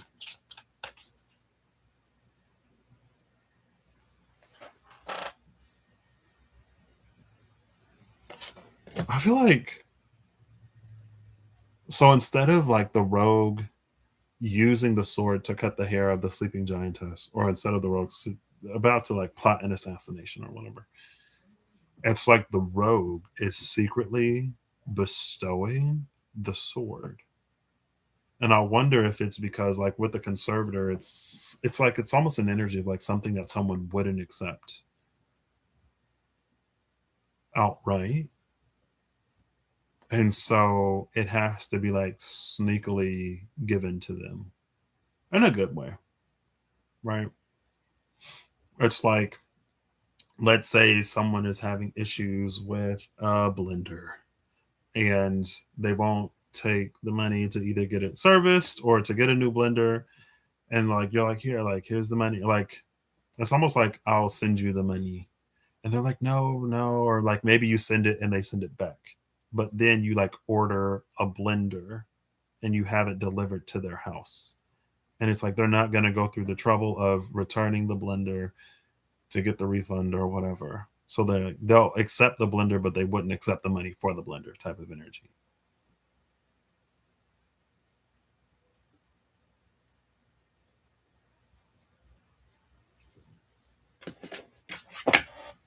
The Shining Dew is at the bottom. We saw Shining Dew the other day. With oh look, not only is that the water, now we actually see the water outside of the glyph of Aquarius. That was what Yemaya and the Chancellor, the Shining Dew and the Chancellor. There it is.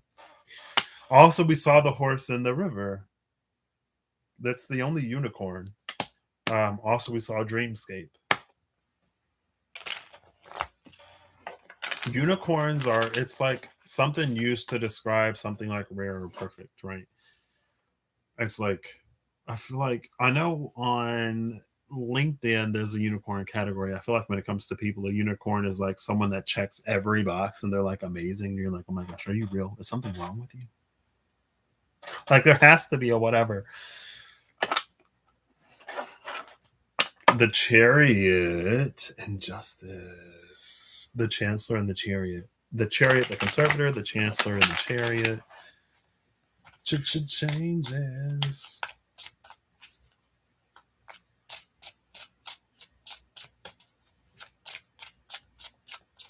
All right, final card from the SKT Revelations. It may already be in the process.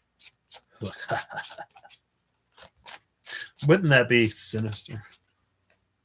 In the best way. It's like, I'm a Pisces, let me dream.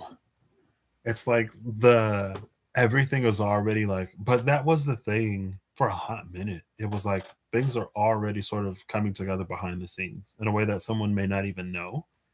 And someone, because I remember that was a thing, it was like someone could have the attention of somebody and they wouldn't even necessarily know, right? They go in for an interview and the CEO is there. And the CEO is there because they're as excited to meet you as the team is to interview you, to have you on their team. But for like the person being interviewed, they could like psych themselves out to the point where they don't even convey or show like what it is that, like the truth of who they are, right? Because of whatever. That's what being in the river was, though. It was polishing the stone so someone could stand in their true self. We saw the despicable face and the river, and then we saw Massa Confusa about like again. All of that has honed someone into someone that can hold that presence as well, right? So maybe you wouldn't have to trick them into getting the new blender. They'll just be like, "Thank you," and then they'll get the new blender. Or whatever is what I just mouthed. Oh my gosh, is that my journey buddy? Hi, hello. I was literally, I feel like I've obviously referenced you a few times. This is a self read about my new year. There's the calendar new year, the lunar new year, my personal new year, and then the solar new year. So 2026, lunar new year, my birthday, and then Aries season. And I feel like there was something that I don't know. You came across my mind, and I was like, I didn't tell my journey buddy about this, and I was like, I need to tell her, but then I already forgot. Anyway, I've been to answer your question. I've been enjoying dreaming. It's fine. Um. So yeah, it's that energy of like, what if it's like been happening behind the scenes, and so it's almost like now that someone is ready to accept the thing, it's like being offered and presented type energy. So yeah, we'll see. I mean, it was wow. I flipped the title cards, and the discerning one is right behind it. There's the discerning one, two of wands again. The title card is here with New World Order. And I love it because like it's the order of the new world. And that it was the three of swords, the chariot in the title card, I believe, before. So yeah, it's like again, very much that energy. What would have caused a panic trauma response before that could have led to a self-sabotaging and non-acceptance. Like that's the order of the new world. That's the way that everything will move now. So it had to be worked through. Okay. All right, all right. Bottom of the deck is the discerning one. Mars and Aries. Again, because why not? The first two cards that came over, it's the joined one, Venus in Cancer, and the Golden Shield. Power and authority of fire. Then the power and authority of earth came out. So the power and authority of earth marrying with the power and authority of fire. And this discerning one, the discerning one in the malaise, and the Joyce one, the Ten of Cups. There she is again at the bottom of the deck. Again, like the discerning one in the Malays, this is so like Mars and Aries trine. There's a movement from Mars and Aries to Mars and Pisces. As that movement is happening, it trines the moon in Sagittarius.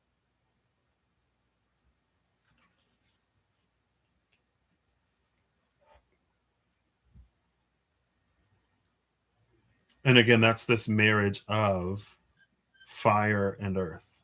That's this alignment between the body and the soul. Because it's interesting, again, we saw the Mercury and we saw sulfur,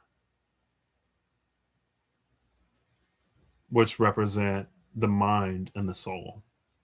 And I was like, we didn't see why salt, we haven't seen earth, the body never came out. But now there's a marriage between the body and the soul, which reads like the blockage or the thing that hindered alignment or integration. It wasn't in the body, it was between the mind and the soul.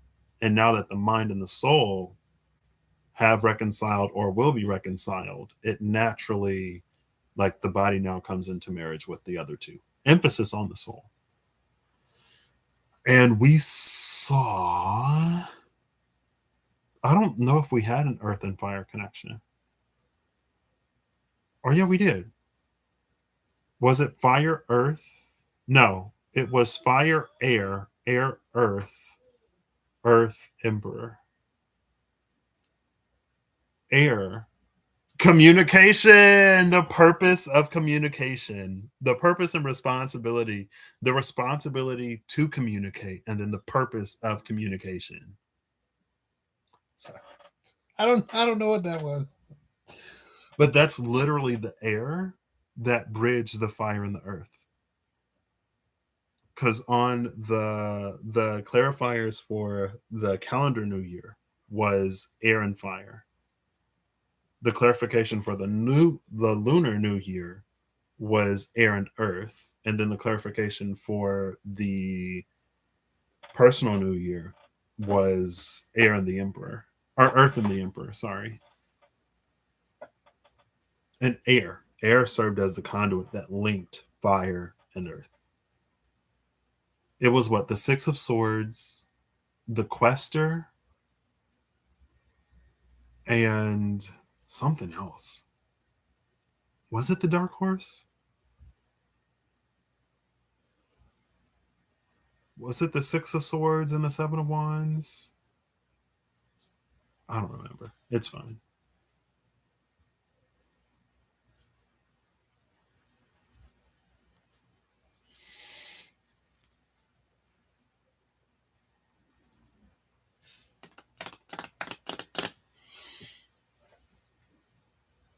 Also, the power and authority of fire being married to the power and the authority of earth is giving for it was the four of wands, the demiurge. Because I was like, it's giving four of wands demiurge energy. That's what it was. It was the quester and the demiurge. The six of swords and the four of wands clarified the nine of wands.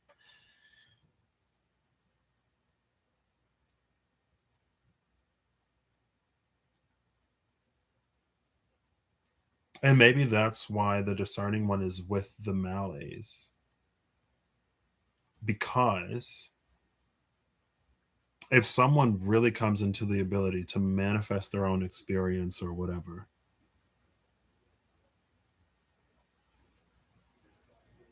like as long as we are having a human experience, experiencing lows and upsets, it's fair game.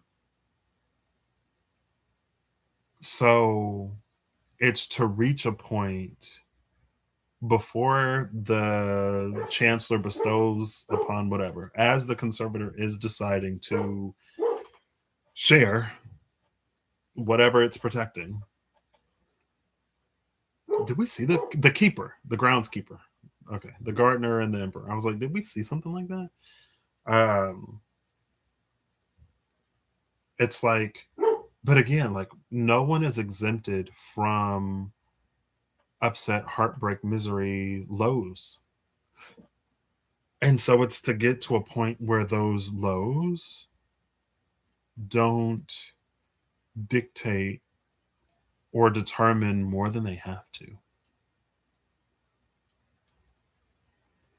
There are some gifts that once given cannot be rescinded, right? You can put like a counter gift on there.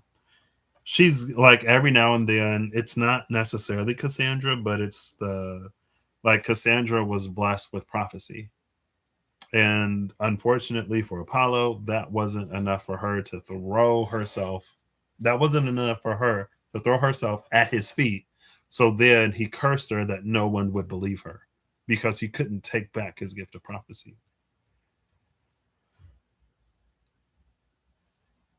But obviously, it's just like it avoids that whole thing, right? Because the conservator is extra doubly sure that when the gift is given,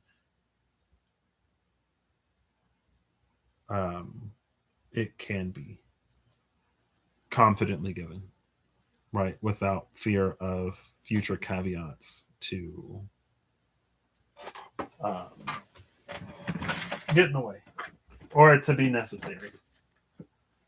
This isn't necessarily relevant, but it sparked my curiosity. The only deck I have that has a curse card is the Mystical Shaman Oracle cards. I'm going to shuffle it. I'm ready to eat. It's been 3 hours, 29 minutes, and 59 seconds, and I'm ready to eat.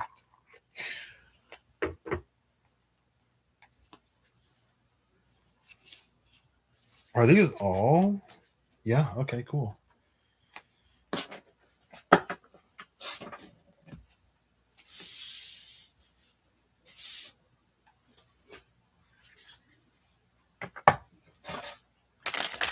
Now, in this deck, the Ebony Shield is my Divine Temptress. Maybe that's okay. This sort of plays into the whole Seven of Swords with the Four of Pentacles and Justice. Where, because this is my Divine Temptress, it's almost a question of like if the gift can be trusted. Where it feels like a test, but it's not a test. Because usually it only appears when it's a test, right? So maybe, for example, like if something is like too forthcoming or too easy, it's like in the past, maybe it was like, oh, like this isn't good for me, blah, blah, blah. Like with my whole, like, whatever. Right. With how a lot of my life, especially the journey up until last year, was fluid and sort of like easy. I didn't have to pursue too much. It was more like oh, my intuition is telling me to go look at this. And I look and hey, like that was the right next step. And now at the beginning of 25, I was like, I want to choose. And then after the chaos of 25, it's like, hey, I ain't even got to choose. Okay. Just give me not anything. But it's like if something were to just come, or if something were to, again, like intuitively, we find, connect, it wouldn't necessarily be a repeat of whatever. Right. So it's a question. It's like because it's presented as the divine temptress, as the one that's offering this. Usually, the divine temptress is the one. You could say it's when devil energy and divine energy works together to keep someone away from a path where they could do more harm than good in that position, right?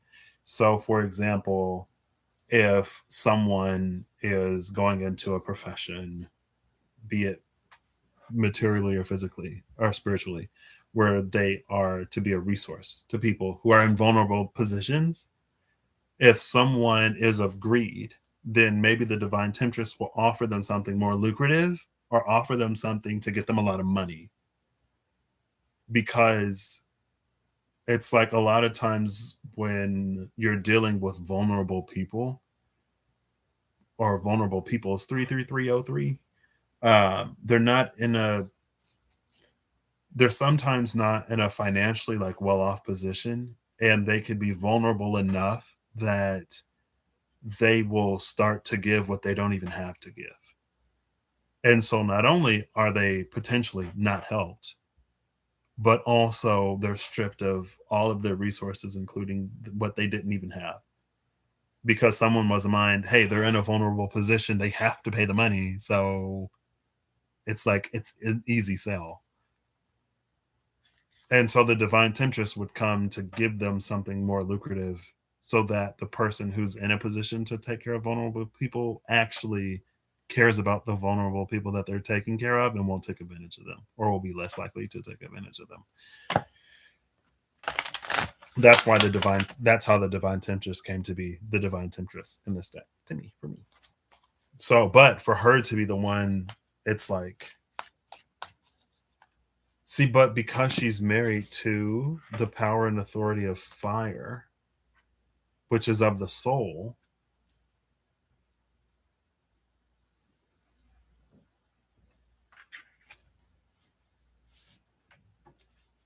it's almost like she's there to open the doors that usually she would guard or keep.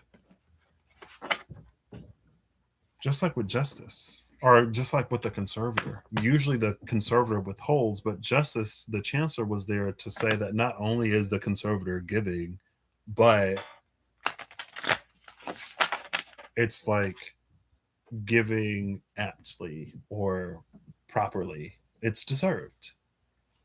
And so someone doesn't have to play the refusal polite game or whatever. It's just like take it. Type energy. Cool.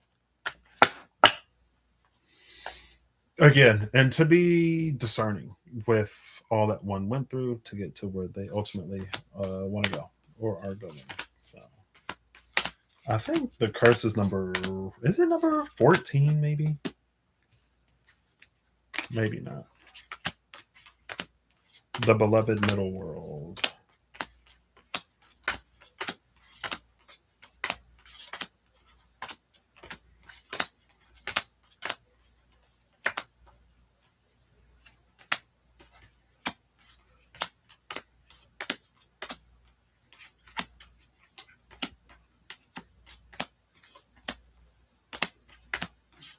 I remember when I first started doing personals, or the few that I have done, they would be as long, maybe like an hour into 2 hours. And I'm like, I'm so sorry.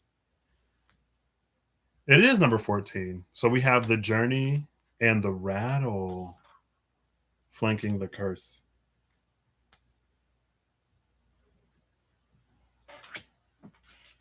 The hummingbird and the beauty way are outside of both of these, which is gorgeous.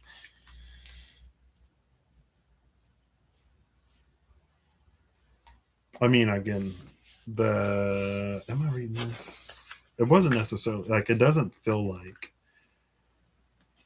the curse would happen because that's the kind of vetting that has happened, or because someone just whatever. Right.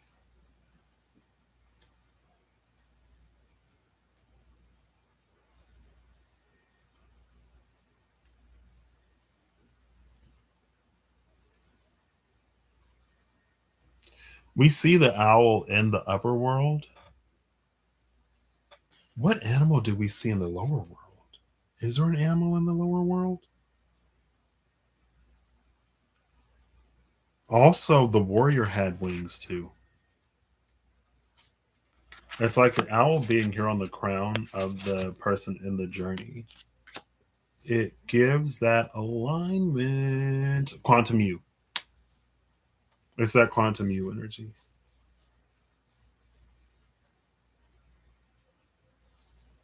Now the rattle, she's giving me like obviously like someone can be rattled. Like the rattle in the journey is like a bump in the road. Um, but it's giving more of like a rain stick.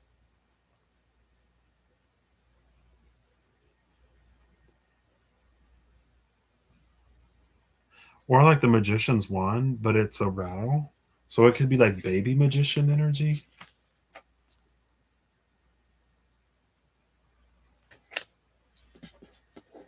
Could be, could be. Baby magician energy. Cool. I wasn't even supposed to be getting a final card from this deck. Baby magician energy. Um, when the initiate and the seeker first came out with the mages, before I realized that there were cards still left out, and I got the apocalypse and the warrior. The first time we saw the warrior, it was that whole like realizing that someone, like, you don't have to be perfect to start. Like, we all start somewhere, and it's by starting that we get better. And so maybe it's supposed to be like a comfort, and like one of those, like, you're going to make mistakes, you're not going to be perfect, and that's perfectly fine. Like, you're not expected to be perfect, and as long as, again, with the discerning one in the malaise, as long as you are in a place to learn and to listen and to be honest with yourself about your failures, shortcomings, but also like successes, right? Because it's not to be harder on the self than one needs to be. And it's not to discount one's successes or failures or whatever. Again, with that quantum you, it's to take a clear picture. Um, but again, like, it's expected. It doesn't necessarily mean it is going to happen or has to happen, but it's expected to happen, as anyone is new to anything, right? Even when you take the training wheels off, if you go down a bumpy road or hit a pothole, or like, if your balance is tested and you fall, it doesn't mean that you have to go and put the training wheels back on, right? You just dust yourself off and keep on going.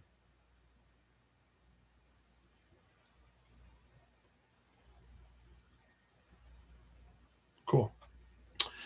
All right, all right. I'm gonna go eat. I was gonna do another one. Maybe I will come live and do another one. Maybe not. Maybe not. Maybe not. That's a lot of cards.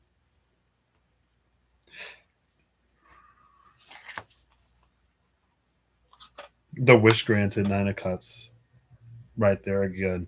We saw the Nine of Cups with the erudite and the force. It was 989. The hermit and strength, and that's why. That's also why Apocalypse read as the seeker. That's also why Apocalypse read as forging one's own path, because the hermit and strength were there that led to the wish granted. There's something about the star and the lantern of the hermit that kind of came out recently that I really wanted to look at. But the destroyer at the bottom of the deck, it's fine. How interesting. Cool. All right. Thanks, Journey Buddy. Emish, for stopping by. I hope you all have an amazing whatever whenever you see this. I hope you're acting in alignment to make all that you wish to experience your reality. I hope that whatever you need along your path, journey, and what you find, I hope your 2025 was gentler and easier than mine. But I hope it no less fulfilling and rewarding and preparatory for all that is to come for you as well. If you watched this and found something of resonance, cool, right? I'm definitely gonna have to give this one a rewatch. Maybe I will. I'm glad, like, because I did one of these before, and I was like, I'll timestamp it for me, because I did 4 different New Years. I'm probably gonna, and like, there's a little bit of time between the Lunar New Year and my birthday, but there's more time, like 3 weeks. So it'll be interesting to see how one has unfolded before the next. So I feel like I didn't do a where am I now as I'm ending this.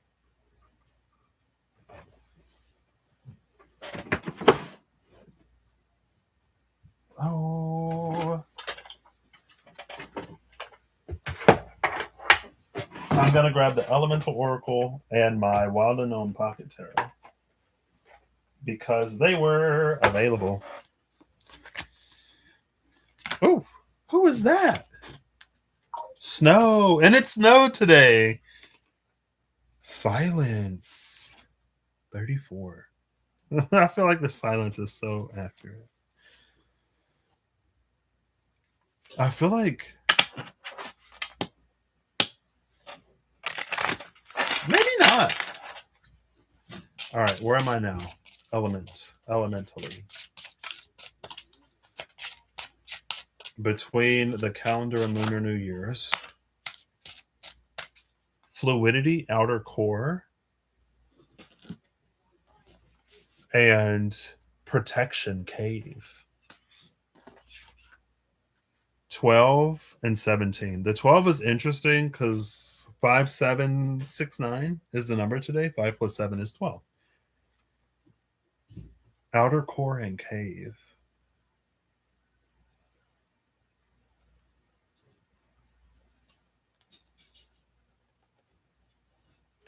Bottom of the deck is bushfire. Bushfire's fury.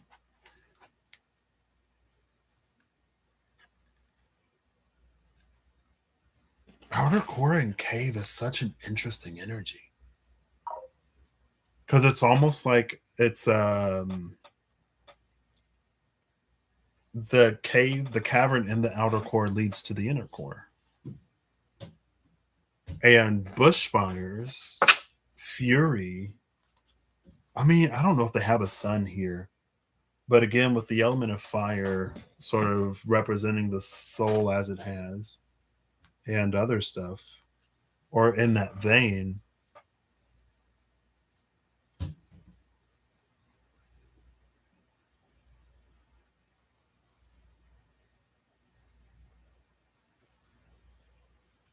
fluidity and protection is also a very interesting energy that I was like talking about it with my journey buddy recently. Just in terms of like, there were things that I said I wanted. There were things that I said I wanted. Again, kind of with that divine temptress energy, but not really, but kind of. There were things that I said I wanted, and there were things that came to my awareness in the journey of last year. And so many of them, like I wouldn't hear back, and it felt like really whatever. But then I would discover that like there were layoffs or another closure. And it's like, wow, because I've gone through, like, I've been laid off twice. I've gone through the plant closures twice. And I really like, I want to build my career in a place where if I want to be there for more than 15 months, I can be. And so it was really like, if that had worked out, if some of these had worked out, I would have potentially gone through another layoff. I just would have been laid off again. And so as I was on a walk the other day, it was like part of it has been also like protecting me from, even if like all that they offered and all that they opened me up to, if I would have gotten them where I wanted, when I wanted, I could have potentially been again like laid off again. And that's something that I don't want. But fluidity and protection, like when it comes to protection, that feels or looks like armor. It's very sturdy and like still or stagnant. There's not a lot of like, the thing about fluidity and protection is it allows someone to be unobstructed in their movements and experience, but still protected. And sometimes the fluidity of the protective piece will could make it feel like there is no protection, but there is, right?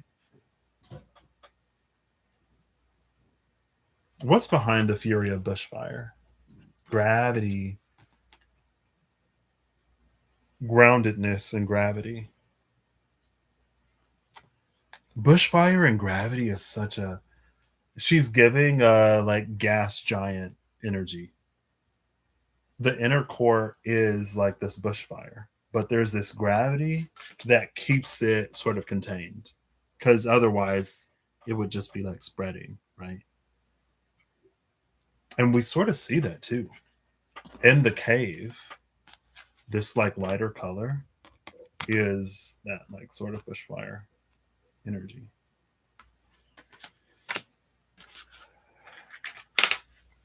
And then the equator is here to make equal behind gravity.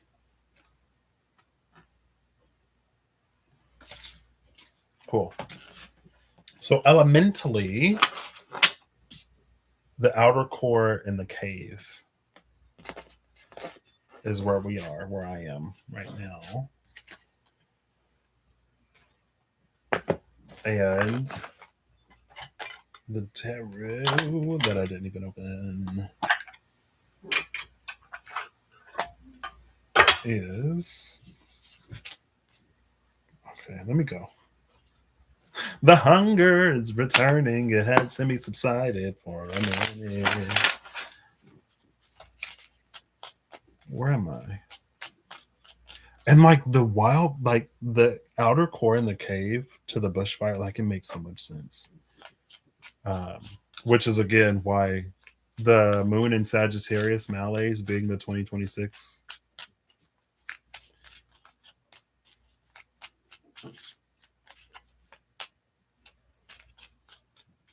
All right, where am I right now? Ooh, that's a lot of cards. I saw the four of wands though. I just put them back. Ooh, that was a clean flip. That flip was so clean, I didn't even see what card it was. The Father of Cups. Where am I right now? The Father of Cups. Bottom of the deck is the Seven of Cups. Seven of Cups, Two of Wands, Death, and the Ten of Cups.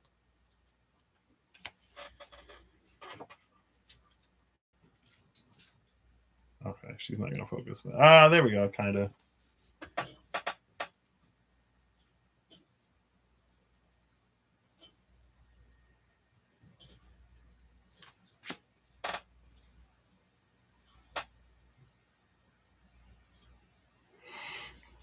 If the Father of Cups is fixed water, it's Scorpio. Again, my North Node is in the house of Scorpio. It's in the eighth house. Oh, Seven of Cups is also Scorpio. Is that Venus in Scorpio? I think it's Venus in Scorpio, which we saw before. The Corruptor was the Seven of Cups.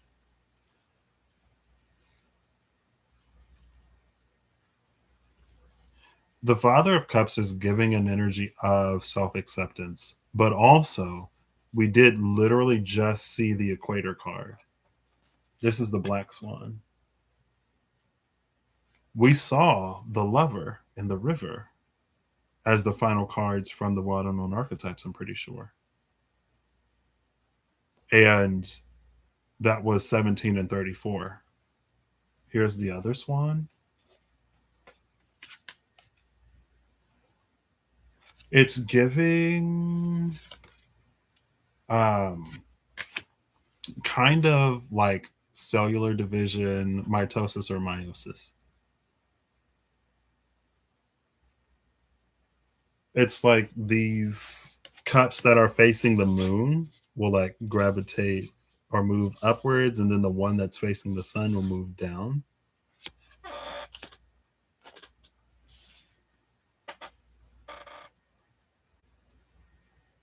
And I don't know if there's going to be a membrane that closes or how that metaphor continues to play out.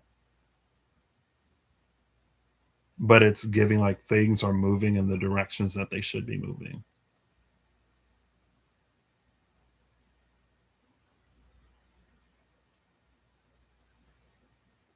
Cool. Cool, cool, cool. Outer core, the cave, Father of Cups. The sun. What? Oh, the sun is at the top of the deck. It was left on the table and I like it was face up.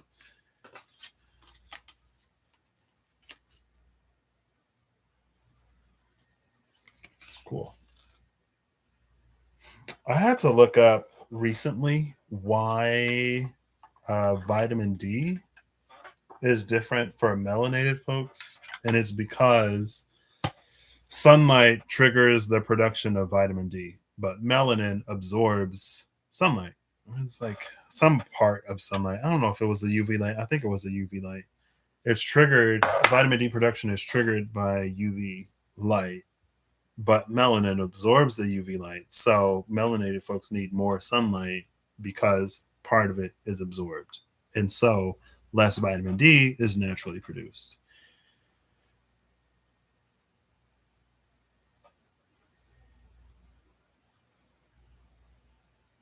So again, that almost plays into the cups that migrate towards the sun migrate towards the sun, and the ones that migrate towards the moon migrate towards the moon. Almost in a way of um the fire and the detritus, or in the way of like the burning of organic matter, right? Some of it is broken down into the like the proteins, the carbs, the fats, and then you also have ash. And so some of it nurtures or serves as the nutrients for what is growing or will grow, and another part of it becomes reborn. And so maybe I feel like the Father of Cups would be, or probably, I don't know. There's something about that there. And again, some of the UV light is absorbed by the melanin. Some of it goes on to produce vitamin D. Now, what does the melanin do with the UV light? That was beyond the scope of my question. So I don't know. But yeah, that's the reason why. But it's like it's giving that. Some of it will be broken down to be reused, and then the ash is to be, can be what the phoenix is reborn from. But now I'm like, can the phoenix, so it's like the phoenix rises from the ashes and the organic material feeds the phoenix as it matures. And I feel like there's some kind of animal,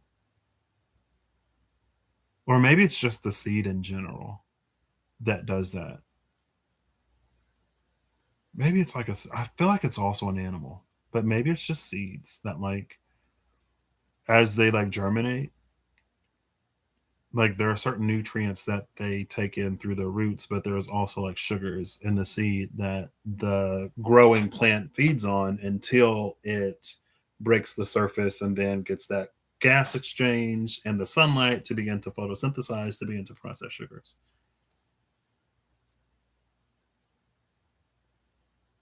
It's like what is organic will be used as food after the phoenix is reborn until it reaches whatever maturity to go out and be able to like feed itself, right? And I will ponder the application of that metaphor beyond this while I'm feeding myself, or not. Maybe I'll be on to the next thing. All right. Again, I hope you all have an amazing whatever whenever you see this. I hope you're acting alignment to make all that you wish to experience. Nope, I'm gonna do it.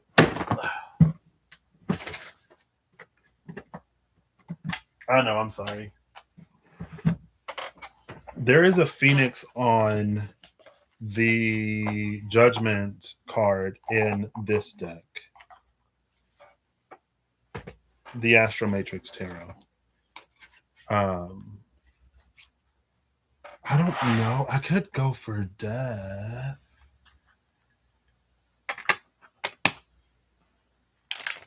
But now that makes me think of the Emperor and the Gardener again. That was the personal New Year. It's like the Emperor and the Gardener is like the organic matter being used as fertilizer for what was sort of reborn.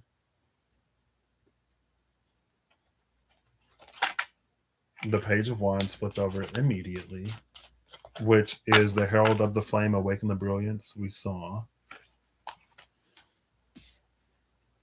Bottom of the deck is Strength, the Ace of Swords, and the Seven of Swords.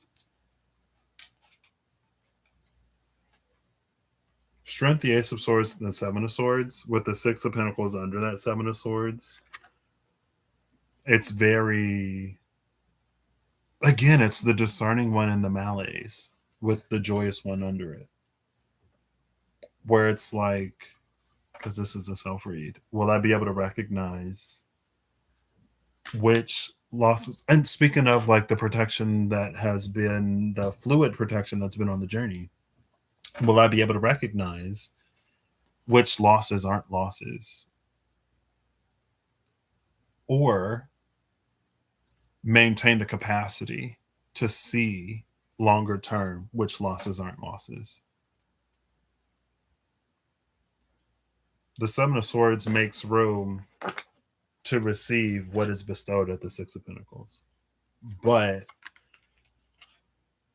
if I get caught up in the this didn't work out, that didn't work out, whatever of it, it could be easy to make it mean something that it doesn't necessarily mean. And then the Queen of Pentacles is behind that Six of Pentacles. Wait, I still don't know the other card I'm looking for. I'm going to look before and after Judgment because it has the Phoenix as what is to be reborn. I could do the Empress for organic matter. I could do Death. There is a card with a vulture in it, the Ten of Swords. I'll look before and after the Ten of Swords for the organic matter because I'm pretty sure it has a vulture in it, and she is the decomposer. So we're looking for the vulture and the phoenix. No, I'm like, I should have used the water known animal spirits. It's fine. I need it in this.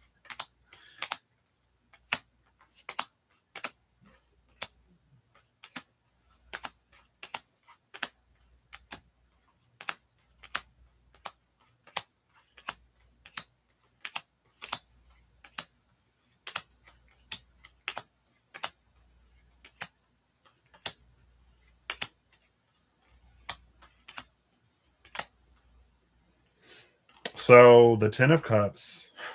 I was like, I'm getting so far into this. Are they going to be together? The Ten of Cups, which is the joyous one again. It was the discerning one, the Mallory's the joyous one, the Two of Wands, the Nine of Wands, the Ten of Cups. Here's the Ten of Cups next to the Ten of Swords. And then the Phoenix is there next to the Six of Swords. The Six of Swords and the Ten of Cups. The Six of Swords was with the Four of Wands. And the Ten of Cups may have been at the bottom of the deck. I don't remember.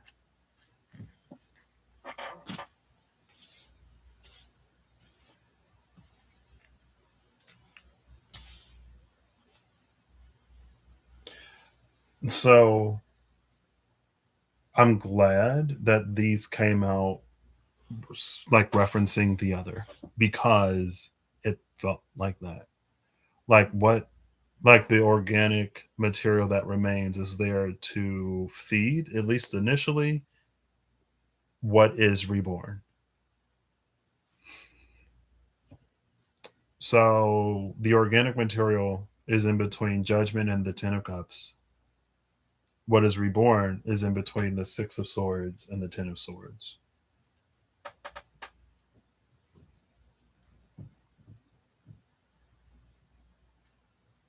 So it's this energy, at least on the judgment side.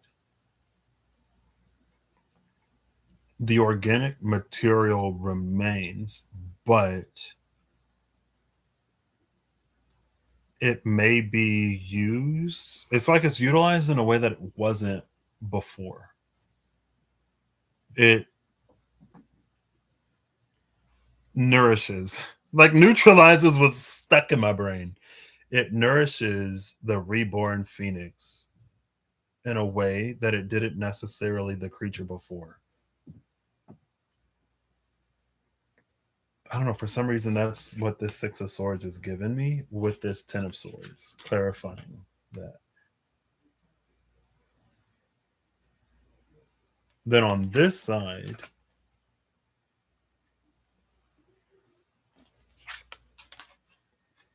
Judgment and the Ten of Cups. See the Phoenix?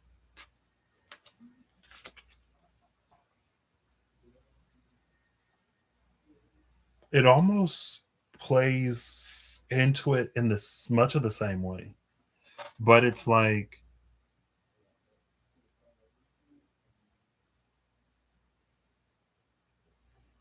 it's almost like there's this process. It's like as soon as I get it, I lose it. Was that the river card? It was one of those cards. Um,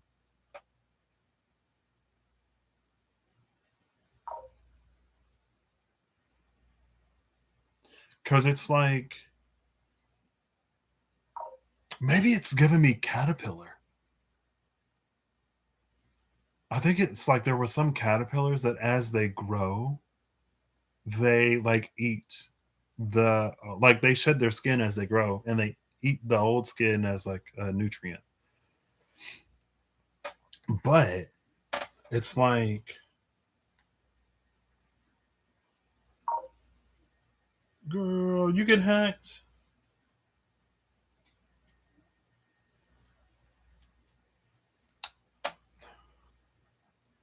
There, it's fine. It's fine. Is that relevant? It may be.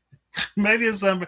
There are some people that I was somewhat closer to as I grew up. A lot of people don't know that I am who I am in one breath, and but they also don't know that I don't know. And so it's like you are actively antagonistic against me, and I guess you don't know, but I know. So as someone who knows that you like are actively antagonistic against me, like obviously it's going to recontextualize our relationship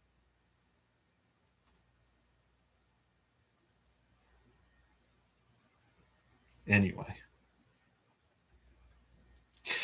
Well, it's the purpose of communication. It's the responsibility to communicate and the purpose of communication. Anyway, so yeah, it's like in the life cycle of it's like a butterfly, I guess. I know caterpillars do it when they shed before they go into the cocoon, but it's like if the butterfly were to eat the cocoon, but it's different. Like metaphorically, yes, but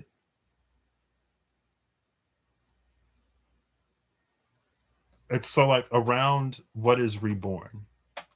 The what is organic serves in a way after the rebirth, it's different than before the rebirth. But in this organic part, oh, easy. On the organic part, the rebirth is necessary to reach the conclusion of something or the fulfillment of something, to reach that happiness. That's so much easier. Right? Judgment in the Ten of Cups. It's necessary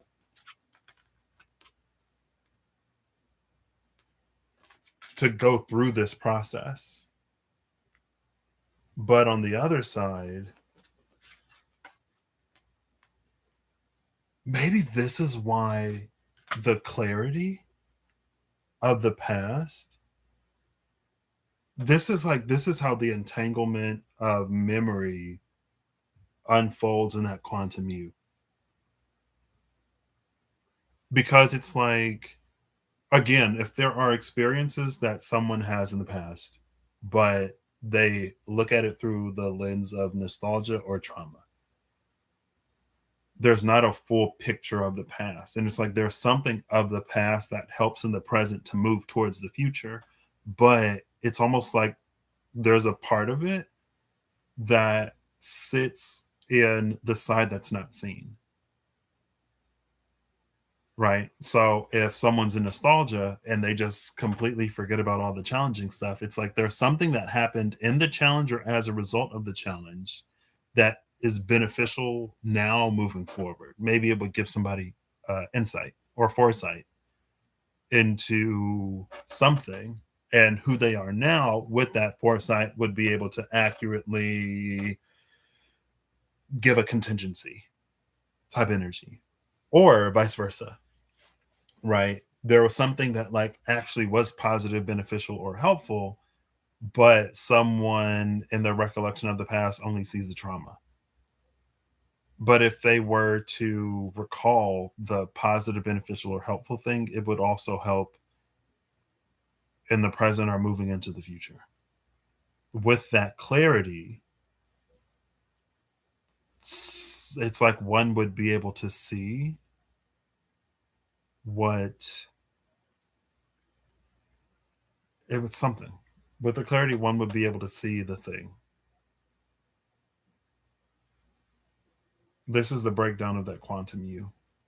Cool. Which was, I guess, completely unnecessary. Maybe not completely unnecessary.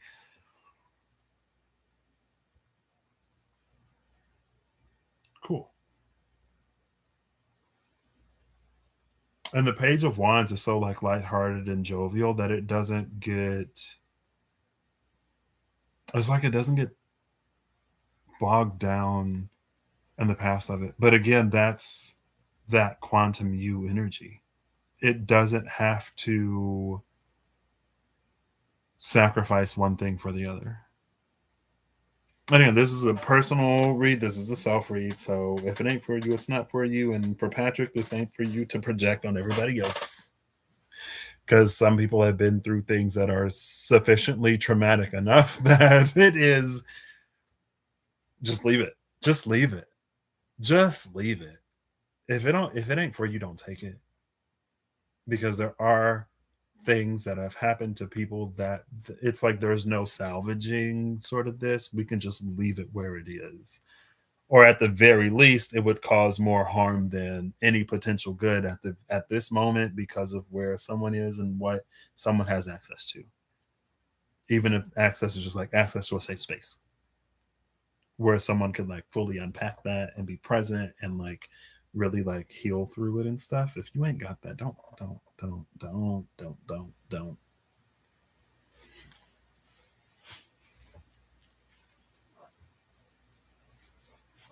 Anyway, cool. All right, I'm actually gonna get off of here now. Bye.